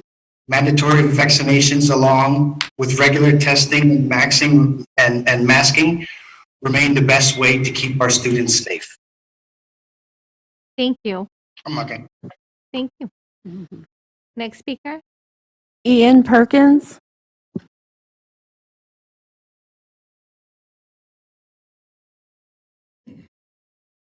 Mr. Perkins, are you there? Can you? Yep, go can you hear ahead. me? Yep, go ahead. Awesome. Mary Ann Perkins gives me her minute. Okay, perfect. You got 2 minutes. I believe history is something we should learn from in order to avoid making unnecessary mistakes, especially when our health is involved. In the past, men and women were told asbestos was safe, effective, and readily available, so they flocked their Christmas trees with it, put it in their walls, floors, ceilings, and basements. Turns out that asbestos is an extremely harmful substance, and incurable cancer is the grim consequence of many inadvertent exposures. What about thalidomide, DDT insecticide, glyphosate herbicides, mercury fillings, fluoride in the drinking water, fire retardants in groundwater, etc.? History reminds me that just because someone official tells me that something is safe doesn't mean I should subject myself to it. As an SUSD employee, a vaccine mandate looms overhead. I'm told it's safe, effective, and readily available, much like the horrific items we discussed above. I'm not an anti-vaxxer. I willingly accept the known risks of the vaccines I have already taken, as they have decades of data to back them up, and with this data comes true informed consent. I have already had this virus, and my natural immunity should suffice. Check out the studies of natural immunity. Also, go watch Project Veritas's videos on the COVID vax exposed, and you can hear the scientists from Pfizer and from Johnson & Johnson saying the quiet part out loud. Your natural immunity is better than the vaccine. Now that I have defended that I do not need the vaccine, let's get on to me not wanting it. I do not want this vaccine for many reasons, medical, religious, legal, and philosophical alike. But what bothers me the most is the tyrannical dictates not founded in science or safety, but in control and subjugation. You propose to dangle my job in front of my nose like a carrot. My job is what facilitates the health and welfare of my family, and you find it necessary to threaten that. According to you, over 90% of our staff is vaccinated. How many more do you need? Everyone who wants it has it, and everyone who is pressured into it Thank has you, Mr. submitted to Perkins. your If you will can please wrap it up. for coercing our children into this. Stop all mandated vaccinations and testing. Any individual who hears this, who claims to value freedom and liberty, needs to speak up. Thank you, Mr. Perkins. If you can please wrap it up. Claim those values and don't speak up. You're a coward and you're lying to yourself. Thank you. Next speaker. Christine Bankston.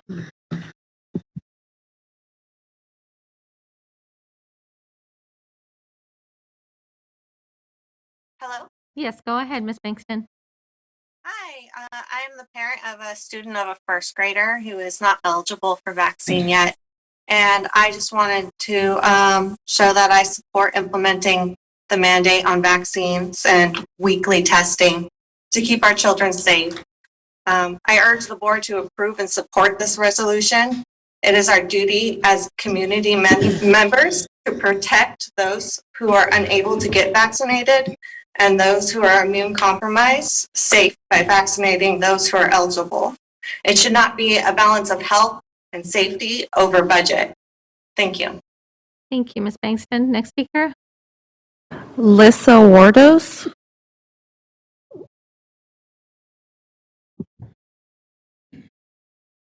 Hi, this is Lisa Twardos. I'm calling in to voice my support for this resolution. for the safety not only of our students and staff, but for the larger community. I'm hopeful, though, that mandatory testing for all students, even those who have been vaccinated, will happen. We know that there have been breakthrough cases and that no vaccine is 100%. I have a student who is vaccinated, has been in school since September 2nd, and has never been tested. And that's a bit disappointing to me because in order to do the very best that we can, we need to be proactive. And I'm hopeful that this resolution passes to get us one step closer to providing the safest environments possible. Thank you, Ms. Portis. Next speaker. Chris Walton.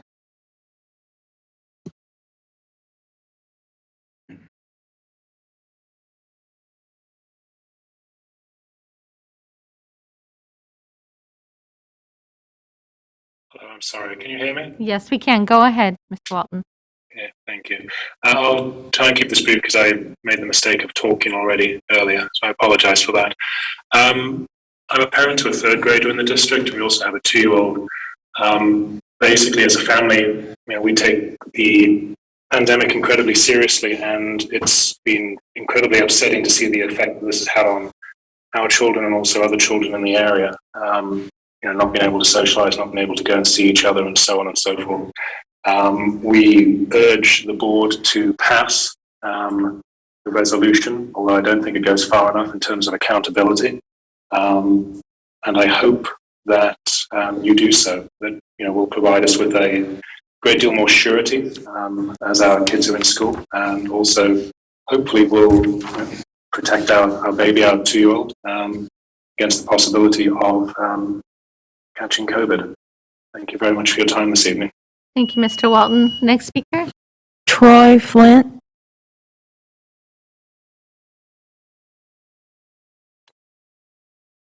Hello, I'm Troy Flint, a parent of a kindergartner in Sac City USD, as well as a 2-year-old who will eventually attend Sac City schools. I want to thank the board for considering this resolution and the staff for their presentation. I know there aren't any easy answers and there are no obvious solutions to this issue, but in a situation where you have a divided public, I think you need to refer to your priorities. As stewards of public schools, protecting the health and safety is one of the foremost values that you should hold.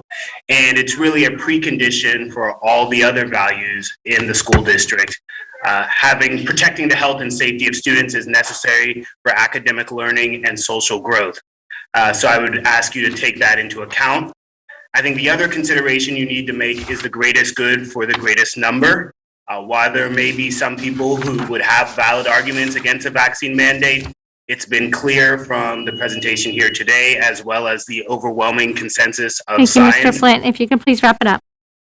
that this is the way to move forward. And I think that you've seen that some progressive districts have taken this step to make the mandate apply this year and not sacrifice a whole year. And Sac City should cast its lot with those districts, not with the backward-looking districts. Thank you, Mr. Flint. Next speaker. Taylor Kayada.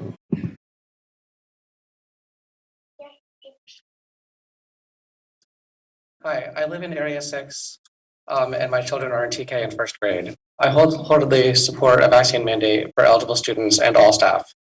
My children are both learning in person, but they are too young to be vaccinated, and I remain concerned for their safety. The vaccine is the single best tool we have to contain the spread of coronavirus.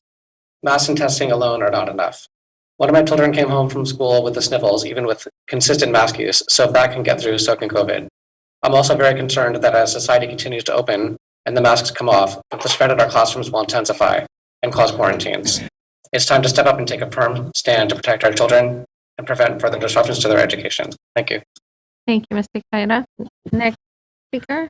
Crystal Strait. Ms. Strait, are you there?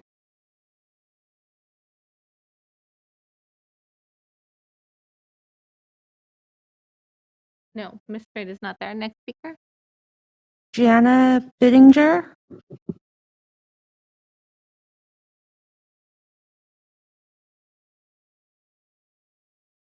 Go ahead, Ms. Bittinger.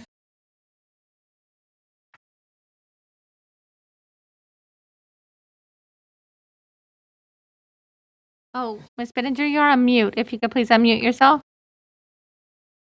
Sorry. That's okay. Go ahead. First time.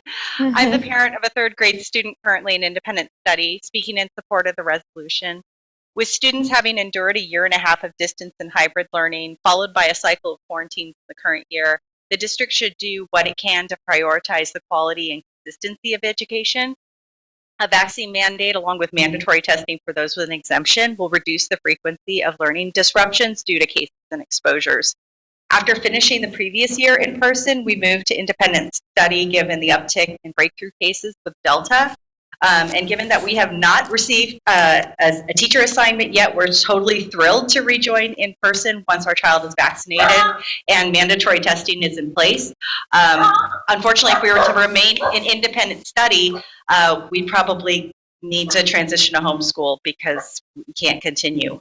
So for us, Senator Pan's comments on enrollments ring true based on our own experience and the interactions with parents who have really been discouraged right on out of the independent study program in the district. Hope the board keeps public safety and continuity of instruction in the forefront as you deliberate. Thanks for your time. Thank you, Ms. Bittinger. Next speaker. Mo Kashmiri.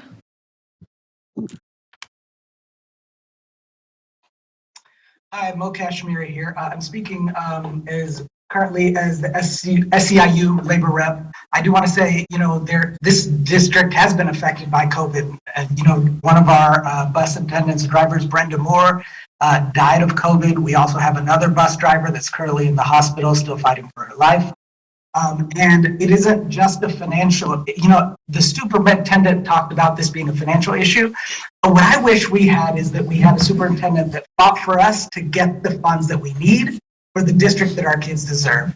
Instead, what we always get is fear about the budget, and then also a move to push austerity schools as something that's going to be effective. We know that doesn't work. We can't recruit teachers because of the failed leadership of our superintendent. Yes, there's a national and statewide shortage, and it's gotten worse because we try to cut our teachers' benefits. We don't support them. We don't have their back, and we don't work collaboratively with them and all of our staff. I also heard earlier how Christina Fisher talked about how the board Can you members. please wrap it up, Mr. Kashmiri? We've tried to set meetings with Christina Pritchett, Lisa Borowski, Daryl Wu, and Jamie Villa, and our folks haven't heard back. So that's not true that you're always why we support a lot of public comment. Thank you, Ms. Kashmiri. Next speaker. Ingrid Hutchins. Hi, my name is Ellen Chapman, and I'm speaking for Ingrid Hutchins tonight. I am a retired teacher. I live in the Sac City Unified District. I'm a community member, and I'm a retired teacher from Sac City Unified. And for the last 10 years, I have run also a theater enrichment, after-school theater enrichment class at a K-8 school. And I have a little different perspective in that I'm thinking, in addition to the health and safety considerations, I'm happy to speak in support of this resolution, because in addition to that, I'm thinking about what the kids are not getting. I do not feel that I can go forward with a theater enrichment program at this point if there are not vaccine mandates in place. It is just not safe given what you have to do in theater performance and the proximity of rehearsal. So I appreciate the opportunity to speak in support of this resolution, and I urge the school board to vote yes on tonight's resolution for mandatory COVID vaccines and weekly testing for students and staff for the safety and enrichment of school kids. Thank you. Next speaker. Jennifer Malone. John Myers. Go ahead, Mr. Myers. Yeah, let me start by saying, my whole family is vaccinated, including all 3 of our eligible students. We're a very pro-vaccine family. However, it was really disappointing to see staff and Dr. Pan really exaggerate the COVID risk to children instead of providing families with some honest context. 20,000 hospitalizations nationwide and 500 deaths of children were mentioned, without mentioning there's 75 million youth in the U.S. and that these rates are below other common childhood traumas like car accidents. I mean, that's really useful information. And what was given was kind of, spreading fear. Staff and Dr. Pan failed to note that right now there's just 2 kids in all of Sacramento County in the hospital out of 365,000 kids. And most troubling, as a earlier commenter mentioned, is about the risk of heart inflammation to younger boys. And it looks like the risk of that is very low, but the risk of COVID for younger boys is also very low. So it looks like, we need to get more data on what's happening here, which is why the United Thank you, Kingdom Mr. Myers. If you has could please wrap it up. UK has stuck with a single dose for 12 to 15-year-olds. So, the science isn't quite settled. We urge the district to not vote for this, or the board not to vote for this mandate until we have better data. Thank you. Thank you, Mr. Myers. Next speaker. Teresa Weaver. Hi, I am a community member and a concerned auntie of a student in the district. I'm strongly in favor of approving the mandate for vaccinations to protect our children's freedom and right to a safe learning environment and education. We are the great state of California's capital. We should be leading the way behind science using evidence-based best practices. Healthcare workers have stepped up to beat COVID or fight COVID. Now it's our turn to take responsibility and step up to do our part as a community. We need to set the example to protect the health and safety of our amazing teachers and the children who depend on us by implementing a mandate. I would also like to express my gratitude for all the thoughtful and scientific proven recommended standard resolution. Thank you. Thank you, Ms. Weaver. Next speaker. Janine Simak. Sorry? Oh, okay. All right. How you doing? Vincent, are you able to mute Rose Ramos?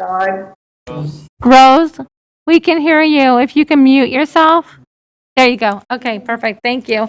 Go ahead, Ms. Simak. We apologize. My name is Janine Simak, and my middle school daughter and I support this resolution for a mandate for all students, teachers, and staff. We also support on-campus weekly testing for all vaccinated or unvaccinated. Once you provide a safe environment for our children, enrollment will increase as families will no longer live in fear. Thank you for your time. Thank you, Ms. Simak. Next speaker. Kristen Gorey. Lori, go ahead. Hi, thank you. As a parent of an immunocompromised kindergarten who deserves to feel protected and safe at school and have as close to a normal life as you can during a pandemic, I ask you to please vote to pass the resolution, especially to mandate weekly testing for all students and staff, regardless of vaccination status. Based on the slides presented by your staff, only 10% of the district's student body is participating in voluntary testing. This is beyond disappointing that parents don't want to help protect other students in their community and utilize all of the mitigation measures available to them. Remember the Swiss cheese model, people. Surprised it didn't make appearance tonight. Thank you for your time and hard work on this. Please vote yes to approve the resolution. Thank you, Ms. Lori. Next speaker. Paramber Singh.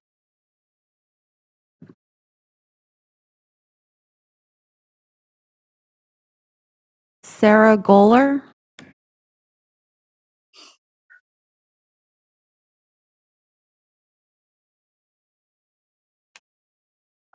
Hello, I'm speaking on me and 5 other parents, my husband, the Boatmans, and the Smiths.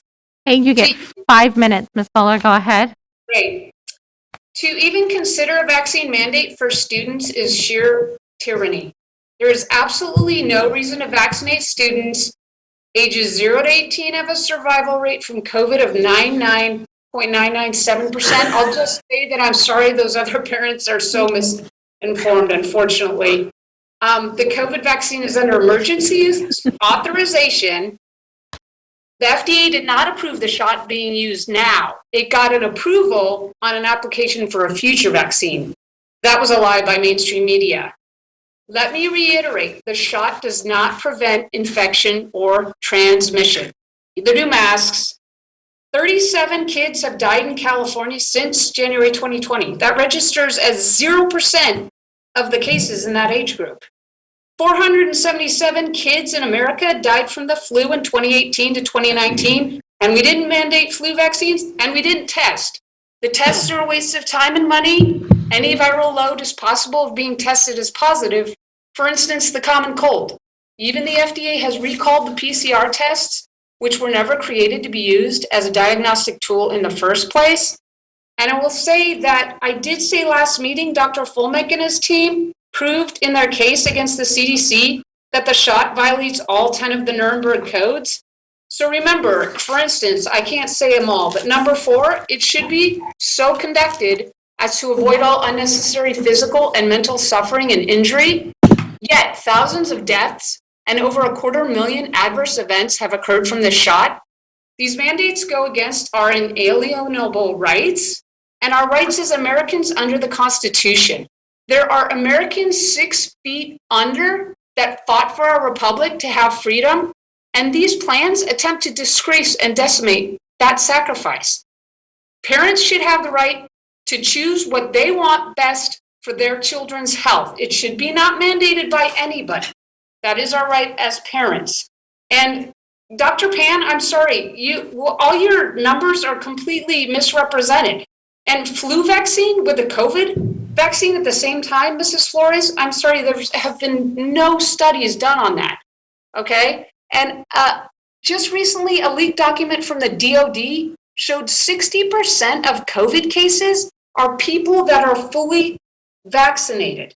So I feel like if you are going to vote yes on this, you're going to be like at the German train station where they're being shipped off to Auschwitz, and you're going to look the other way.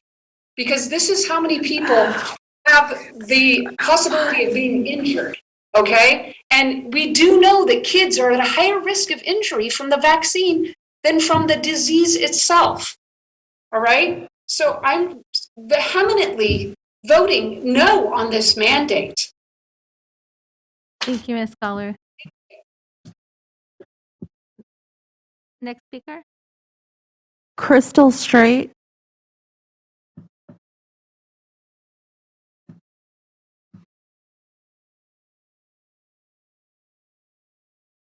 I'm sorry. Can you hear me? I apologize. Yep.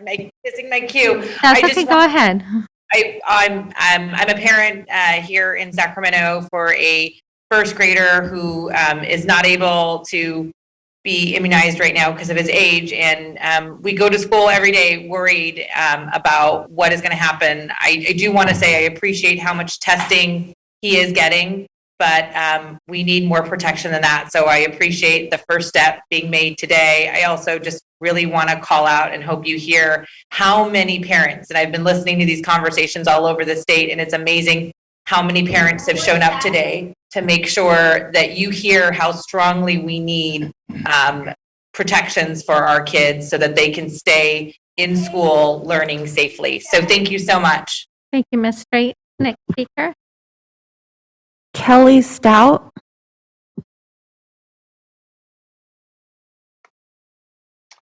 Hi, my name is Kelly Stout. I'm a parent of a first grader in our district.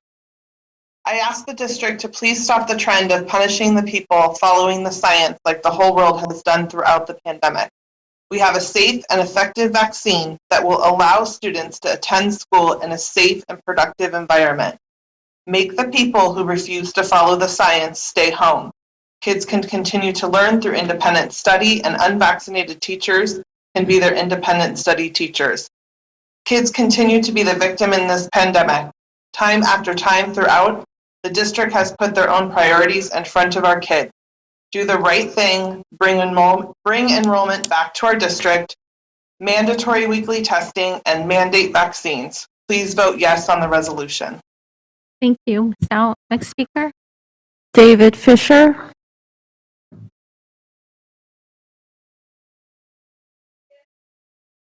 Good evening. I'm also Commandant Tamanika Malevsky.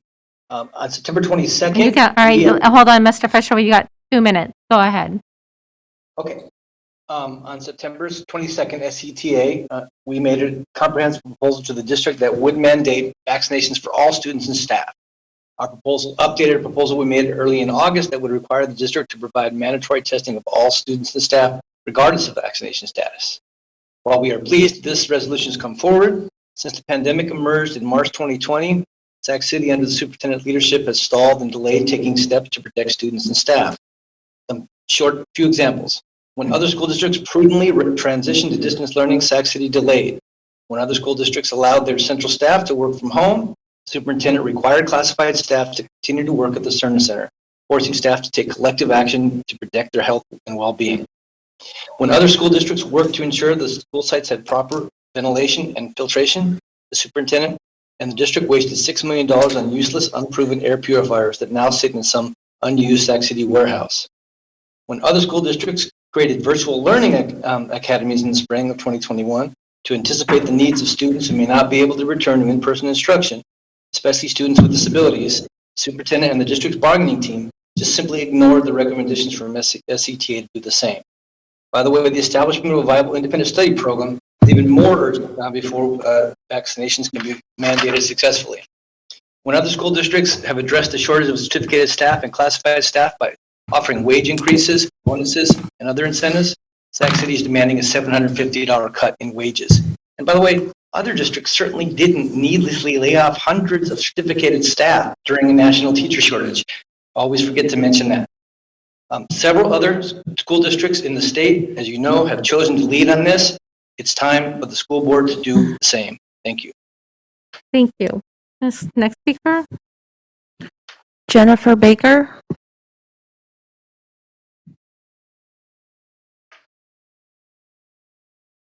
Go ahead, Ms. Baker. Are you there? You are on mute, Ms. Baker. If you could please unmute yourself. Can you hear me now? Yes, I can. Go ahead. Thank you so much. My daughter was previously in David Lubin Elementary, an absolutely phenomenal school. She's now in independent study. While the program was off to a rocky start, and as you know, still has a number of bumps in the road to drive through, her teacher, Ingrid Hutchins, has helped her and her classmates to quickly get up to speed and is doing an absolutely phenomenal job. I've been impressed with the quality of her teaching and the collaboration she and the school are doing to help our kids. Our desire is to have our daughter back at David Lubin, but that can't happen if we don't feel it's safe. Solely through mandatory vaccinations, regular testing, and the continued wearing of masks will we feel comfortable enough to send her back to the classroom with her peers. As leaders in education, our district needs to follow the science and the advice of medical professionals such as Dr. Pan. Please keep our kids safe by supporting tonight's resolution, and thank you for being willing to do the right thing for our community and our kids. If George Washington could mandate vaccines, so can you. Thank you, Ms. Baker. Next speaker. Davina Paglialunga.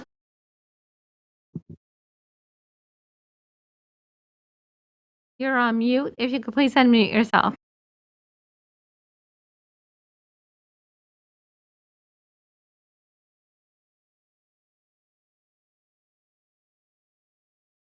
Can you repeat her name one more time, Ms. Ramadan? Davina Paglialunga. Ms. Pagliana. Can you please unmute yourself? Okay, we will get back to her. Next speaker. Davina was the last speaker, President Davina was the Pritchett. last speaker. All right. And it looks like she's still muted, unfortunately. Okay. All right. With that, I will open this up for a board comment. I do have a couple questions. First off, I just wanted to make sure that this is clear, that this is not a vote to force a vaccine mandate, because that was already, this mandate already has come down from the governor. This resolution is a timeline of when our district will have this vaccine mandate. The questions I have are on page 17. Under the communications, we'll reach out to parents and guardians, students, staff, and partner and community members via website updates and electronic letters and notifications. I'm wondering if we're also going to be sending out notifications via backpacks, or how are we going to be able to reach individuals that may not have access to receive electronic letters and notifications? Thank you for the question, President Pritchett. The communication strategy will be all-encompassing. We do need to make sure that our families get this information in different languages as well, through different mediums. Certainly we'll use social media, we'll use e-connections, we can use printed material as well that can go home with to families from our students. And any other ideas that you might have. Our team has been working on this and can certainly provide you with a comprehensive summary through a board communication of what that communication strategy would entail. Okay. And then on page 20, under the COVID testing capacity for 2 health aides at every site to manage symptomatic and exposure testing, are these, Ms. Flores, I think you're still on, are these 2 health aides at every site? Are they full-time health aides, and how often are they at school sites? Yeah, so they're there every day during the school hours. So they each kind of rotate their schedules. One will start a little earlier, one a little later. And they provide testing during the school day as needed.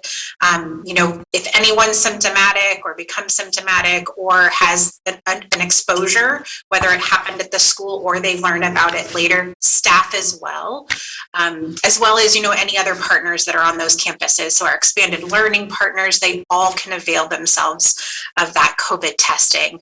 One of the things we're realized is they're very busy. Yeah. And so that's why we're working on those testing teams to go out and do that routine surveillance testing. Those health aides will assist in pulling, students and really monitoring any positive results that we get.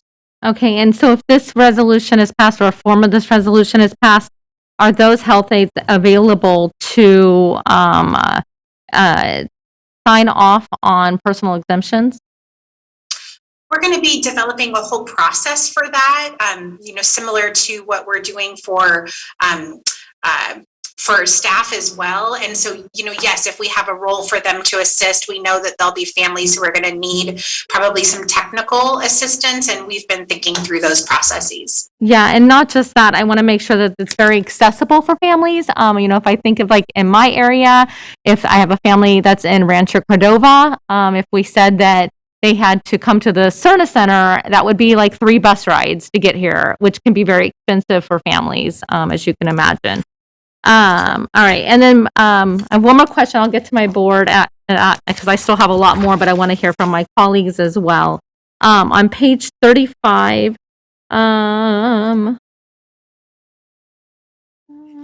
you know what? Actually, you already answered that question for me.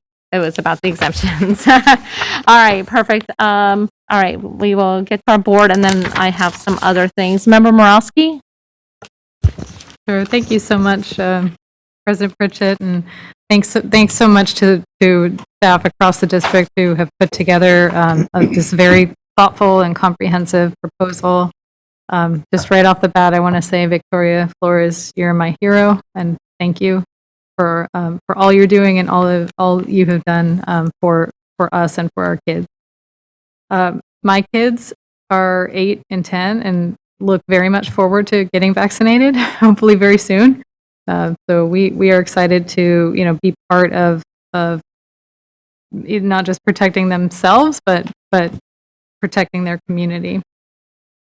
So I think I heard a lot of things said tonight that I don't want to harp on or repeat everything that folks said in support. There were a lot of really excellent points made.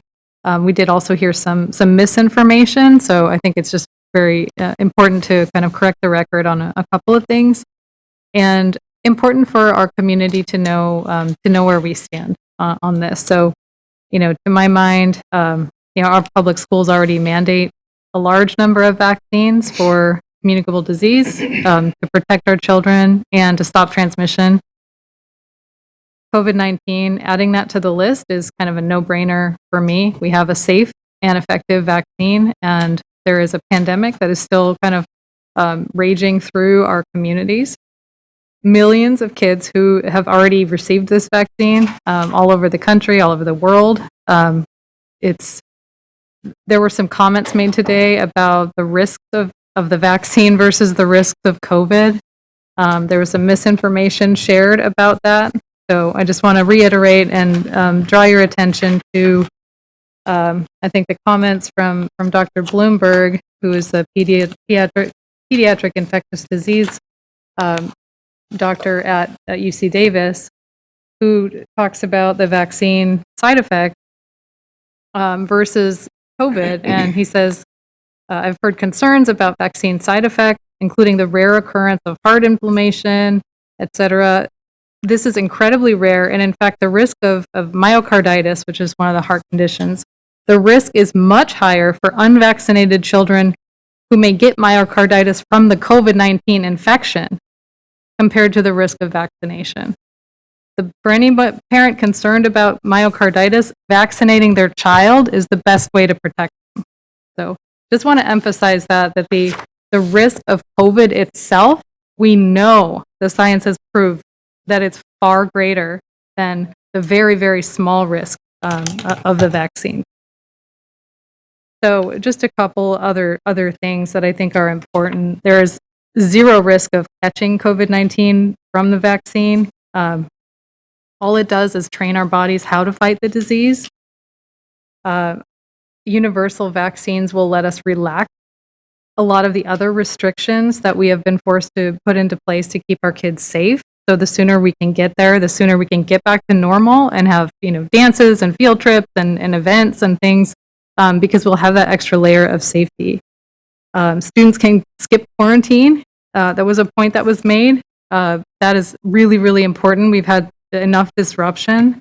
So all our students can skip quarantine if they're vaccinated and they get exposed. And lastly, universal vaccination that creates a layer of community safety in schools that is far greater than what we can do as individuals. So it's about being part of that community. What we can all do for each other is stronger than what we can kind of decide all as individuals on our own. So a couple of comments about just the operation of this. I am pretty concerned about these next couple months for our administrators.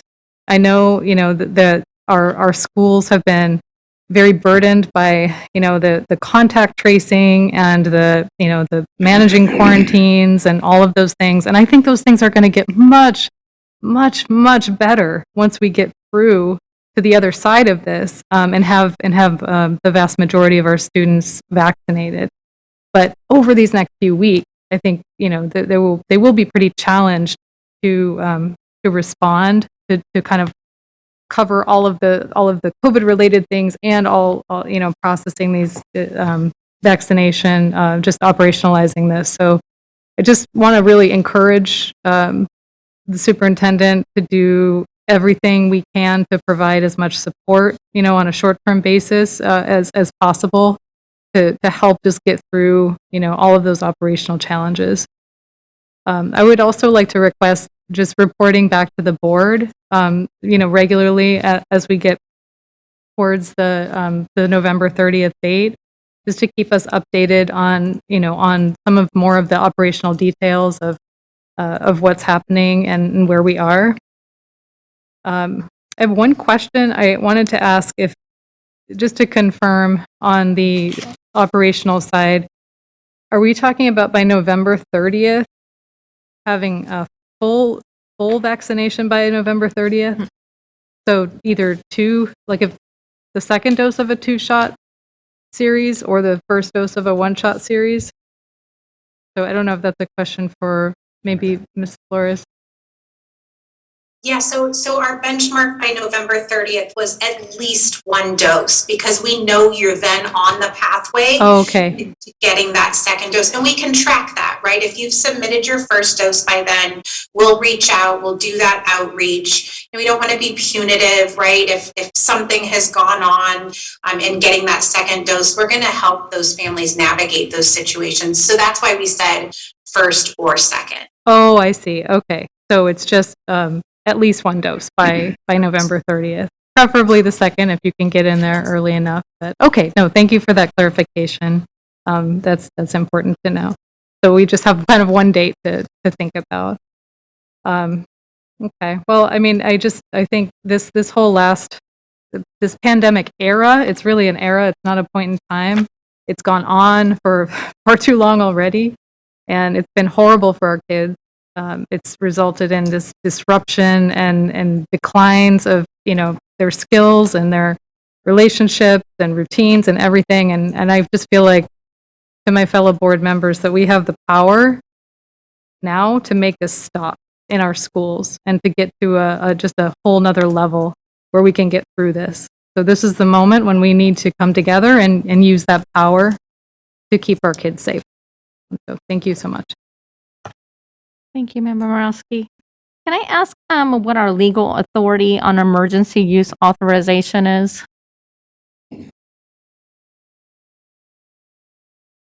Or anyone that can answer that question? Raul?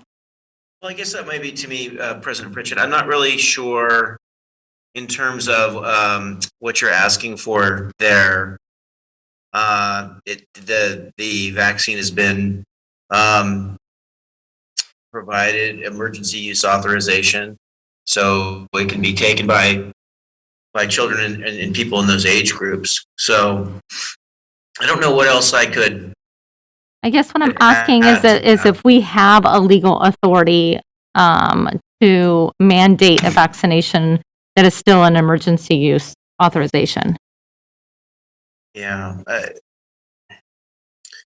don't think there's any reason that I know of that would delineate between, emergency use and full use in terms of what the district's authority would be to require. Of course, we're not requiring anyone be vaccinated. We're requiring that for in-person attendance, absence and exemption, that one who's eligible for that vaccine receive it. So okay, that's the best way I can answer it. Yeah. Okay, I appreciate that. Thank you. I speaking from someone that is vaccinated, I am really struggling with this decision tonight. Now, on one hand, I want to crush this pandemic out, and on the other hand, I ask, who are we as school board members to tell parents that their children have to get an emergency use vaccination that hasn't been fully approved by the FDA?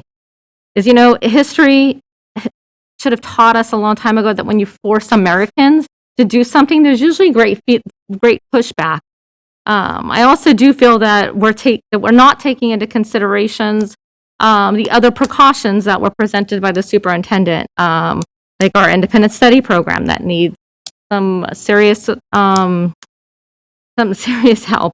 The loss of students, the loss of ADA, which means it could mean in turn the loss of jobs. I've spoken to a couple board members. I'm the voice of my constituents. I've gone out into my community. I've had meetings. I've spoken with parents, and many of the community members that I've talked to stated that they will remove their students and either homeschool them or place them in private schools. And so we need to take all of this into account. And I wish we could say that it's just a matter of getting a vaccination or not, but there's so many other things that are intertwined within this. Our students have had over a year of seclusion and not up to par education when they were at home. Now that they're finally back to some normalcy, I feel like we're almost going to make it harder for a lot of our students to be back into the classroom, and that just crushes me, to be honest. I would like to ask the board to reconsider the resolution language and to follow the governor's recommendation on the vaccine mandate. I know it's about a month's difference when I look at the date. So this will allow additional time to be able to put our independent studies program on, high alert with our superintendent and staff, and work with our labor partners. We saw that there's many positions that need to be filled. So until then, I ask that this board reconsider this resolution. Member Garcia, go ahead. Yes, thank you. Well, I'm listening to your request, and I am going to respectfully decline your request to reconsider the resolution and align it more with the timeline from the governor's proposal. The vaccination mandate is required. The question before the board is, what timeline is this board choosing to implement the required vaccination mandate? The vaccination mandate applies to all schools, public, private, etc. So the request to delay doesn't mean that parents will have other options. We are giving parents an option: vaccinate or join the independent study program. We need to know what the demand is, and we don't know what that demand is until we start moving forward with a vaccination mandate. So I just wanted to make sure that we clarify what is before the board today. It's just, do we accelerate this timeline now, or do we wait until July? The governor stated that local public health and school officials are encouraged to move forward with their own vaccination requirements and may accelerate the vaccine requirements. Going back to a point that Board Member Morowski stated, our kids have already suffered without being in schools for over 18 months. Many of them are staying out because they don't feel safe enough to return to in-person instruction. We've already established or implementing many mitigation strategies that unfortunately have not brought confidence to our families so that they can send in their kids. And there's nothing more that we can do. We've already used every single tool in the toolbox with the exception of the hammer, which is a vaccine mandate. And now it's time to use it. We can't be afraid. I mean, that is legislating, making policy out of fear. We can't be afraid. We can't be afraid with what's going to happen. Families leaving. I wholeheartedly agree with many of the public speakers, including Dr. Pan. I believe that our families will come back because they're going to feel safer. That our kids are going to want to come back because they know that they're going to be around people who have been vaccinated. So they're not going to expose grandparents who are living with them, and they are the caretakers. I just don't understand why we would be talking about a delay. We're delaying another school year. Essentially, our kids will lose another entire academic year if we delay this decision to align it to the governor's proposed timeline. That's 2 years of not having adequate instruction. That's too long. I would like to thank staff for all the hard work they've done. The resolution is comprehensive. It's clear. It provides the necessary flexibility for the superintendent to make the necessary adjustments as we encounter the ever-evolving COVID-19 and its variant. We don't know what's around the corner. We don't know what the winter months will bring. We're entering into a flu season. There are more Delta COVID-19 variants. We just don't know. So without requiring vaccines, for all eligible people, then we will not be even on par to try to control the pandemic. I mean, we're going to continue to be behind, and our kids are going to continue to suffer. We're going to continue to provide an unstable learning environment because of transmission, because of quarantines, because whatever you can think under the sun. I just wholeheartedly am thinking about the question that the superintendent posed about when we look back, what do I want to tell people? I want to tell people that I did every single thing within my power, authority, and obligation and responsibility to make sure that I provided the safest learning environment for kids so that kids can be in school in person and that they can stay there. And I am prepared to vote on this resolution with pride and with urgency. And I welcome my colleagues to do the same. Thank you. Thank you, Member Garcia. Member Philip?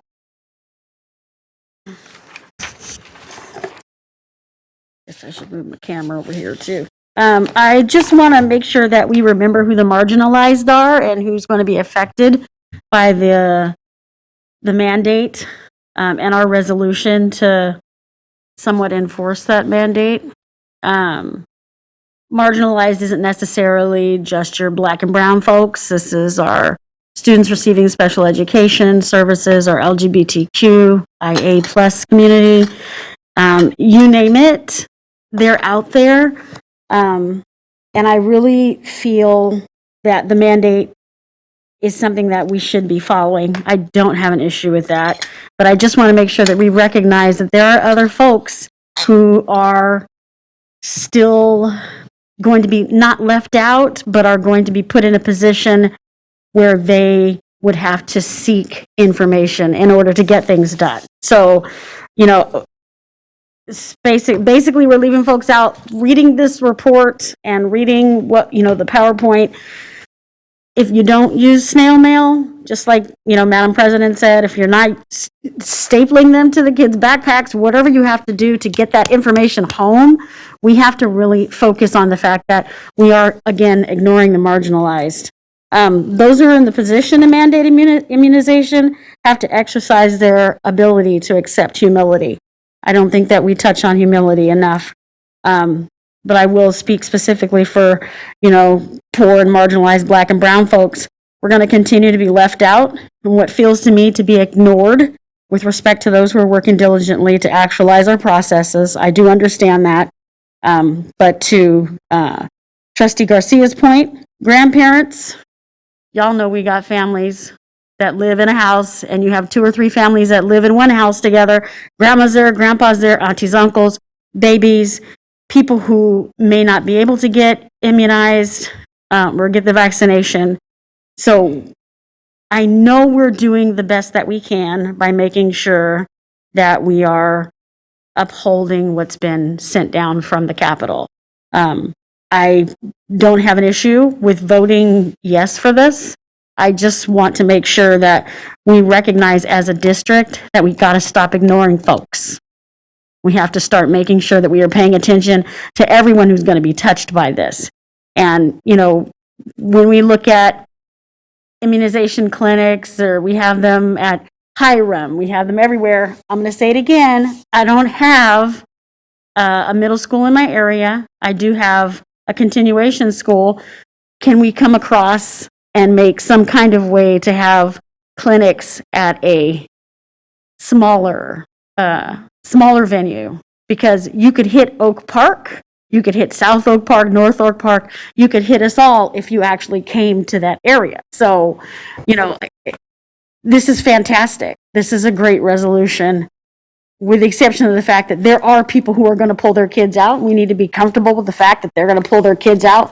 But I bet you $100, you're not going to find a lot of people in my area, even though all of our areas are, we share everything. I don't think you're going to have a lot of folks pulling their kids out of school if school is all they have in terms of, childcare. There's a lot of things that have people keep their kids in school.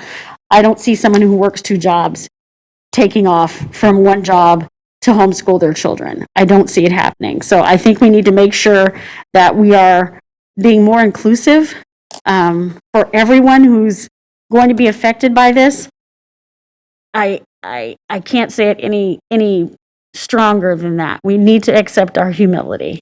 But we did talk about accountability, and I think that this falls into one of those sections of that. So just remember, there's other people out there, but like I said, I do know people's rights are important, and they want them to be heard, and they want to be able to exercise them. And the district must be comfortable with the fact that we will lose people, but I think that we'll also gain many of our children back who are in independent studies and maybe homeschool. So I will be voting yes to this resolution. Thank you. Member Villa. I will keep my comments short, but I will just say I agree with President Pritchett. I really struggle with this. I've talked to a lot of folks in my community, and this is in line with what Member Phillips just indicated. My area, how are we going to make sure that all of those folks who don't necessarily have the same access as other districts are taken care of? That communication piece is huge to me, advocating for everybody in our district and not just the loud folks in the room who want this.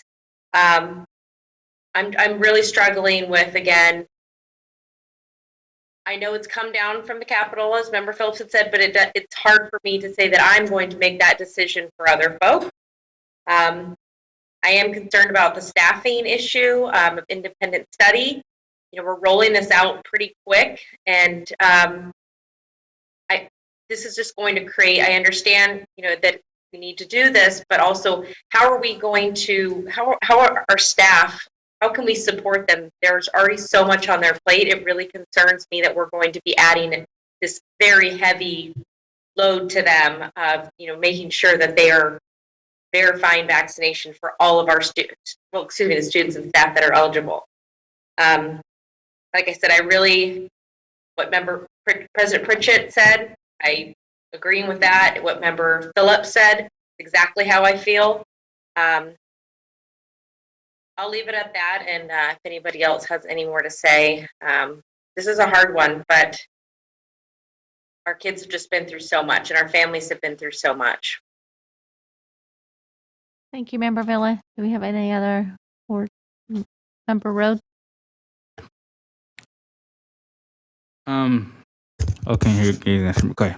So, looking at the resolution we have in front of us today and hearing public comment and hearing from my colleagues and from staff, I do appreciate all of the information, and I also want to kind of echo kind of what Member Morawski had said when we need to think about the supports for on the site level as well. They have been dealing with a lot. I would say a principal today said they wanted to come and listen into the meeting, but they couldn't make it because there'll be contact tracing. And so that means if our meeting started at 5:30 and they got out of school around 3, they knew that they're going to be contact tracing into the night. So the supports that our principals and school site staff, teachers are going to be needing is going to be have to be a priority for our board, for our district, and for our team here. And also, I would like to say that you guys hear me say it often, but I strongly believe that strong schools build strong neighborhoods and communities. And that's just not, we're not just talking about education. We're talking about safety. We're talking about health. We want to build a place, a school site that's hubs for our communities. And we know what the numbers are around a lot of our school sites with COVID cases. And we know what it could look like if a lot of our staff and students are vaccinated. And so I look forward to voting on this tonight. I look forward to actualizing or getting closer to actualizing the idea of strong schools building strong neighborhoods and communities, and to continue moving forward to making our school sites community hubs, not only a place for great education, but for youth development, health, and social services. So I thank you guys for your time, and I look forward to voting on this tonight. Thank you, Member Rhodes. Member Wu? May I suggest the third be it further resolved where it says students age 5 through 11, subject to the superintendent's discretion. Could we make it 5 through 15? 16 through 17, 18 is mandatory, but 5 through 12 is not available, or 5 through 11 is not available yet, and 12 through 15 is on emergency use approval. Those who will get it, will get it. Those who between 12 and 15, those who will get it, will get it. Those who are on the border will just choose to be tested then.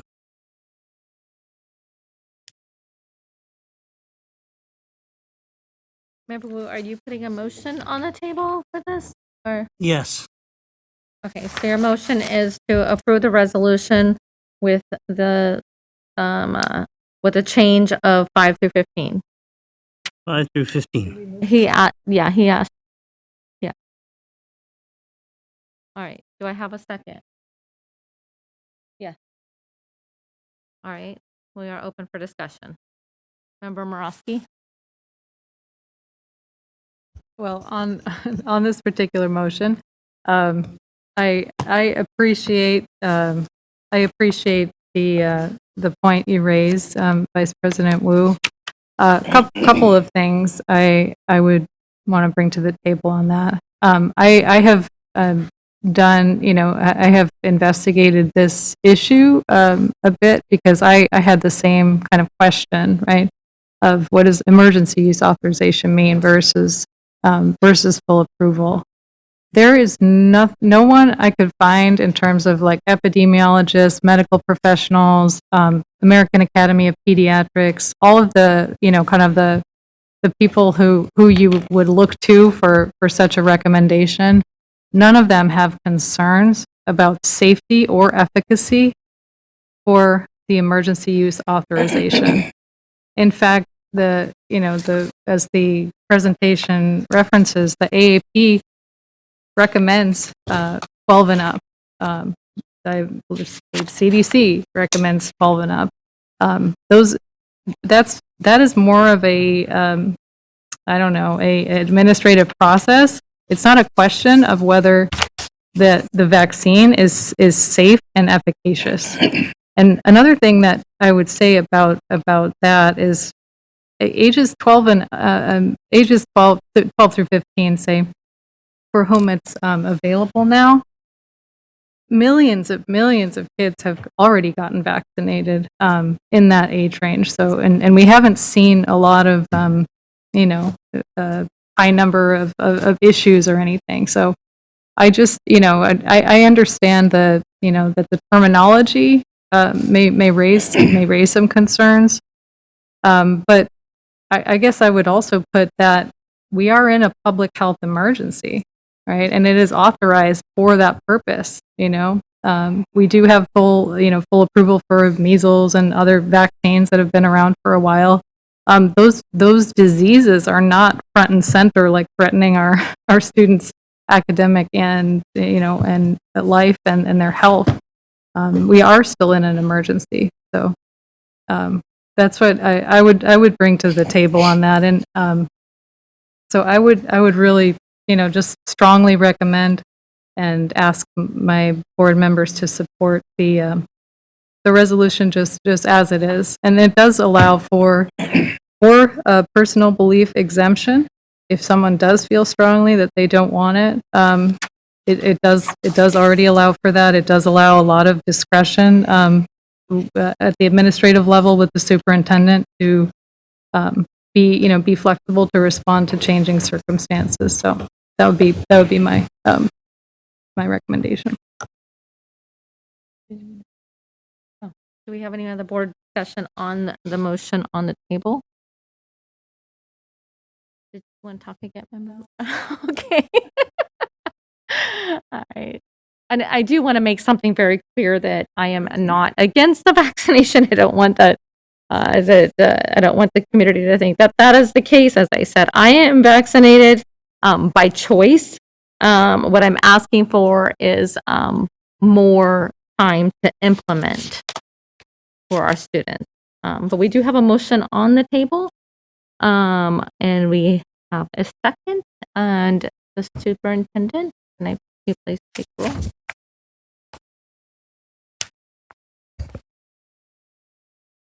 Member Pritchett, I'm abstaining. Member Morowski, No. Member Wu, Aye. Member Garcia, No. Member Villa, No. Member Rhodes, No. Member Phillips, No. Okay, the noes have it. I have another motion on the table. Member Garcia. What was that? Oh, I apologize. All right, we have Member Morowski. If we're done.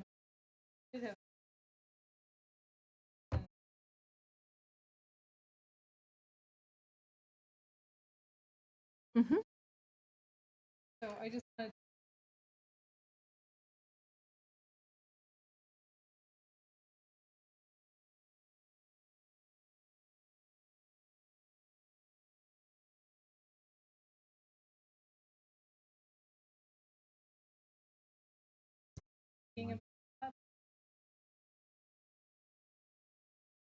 Mic on?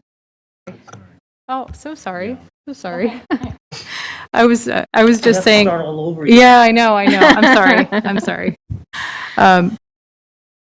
So I just wanted to validate Member Phillips' point about just making taking the needs of marginalized communities into account as we operationalize this, and just want to request that we offer that increased support and outreach, and making it really easy to get vaccinated, making it really easy to get the information that folks need, and I also really approve of the idea of sending out snail mail. I think it's really effective way to just reach people, and I know I see it more than electronic, and I think a lot of people do. So any way we can think about how to make it easier, I really appreciate that point. So just wanted to say that. And to Member Villa's point, I think like I said, I think this requirement is ultimately going to take a huge burden off of our administrators and our schools.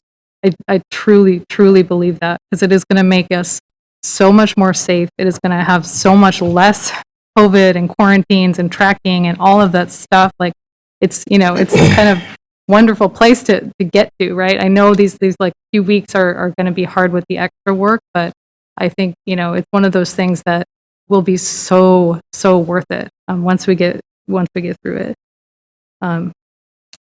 And to President Pritchett's point, I respect you. I respect all your constituents, your community, and you and I have had many conversations about just the when you step back and say what's the right thing for the kids, and I know where your heart is, and I truly feel that this moving forward is the right choice for the kids. And so with that, I would want to move the resolution forward. All right, do I have a second?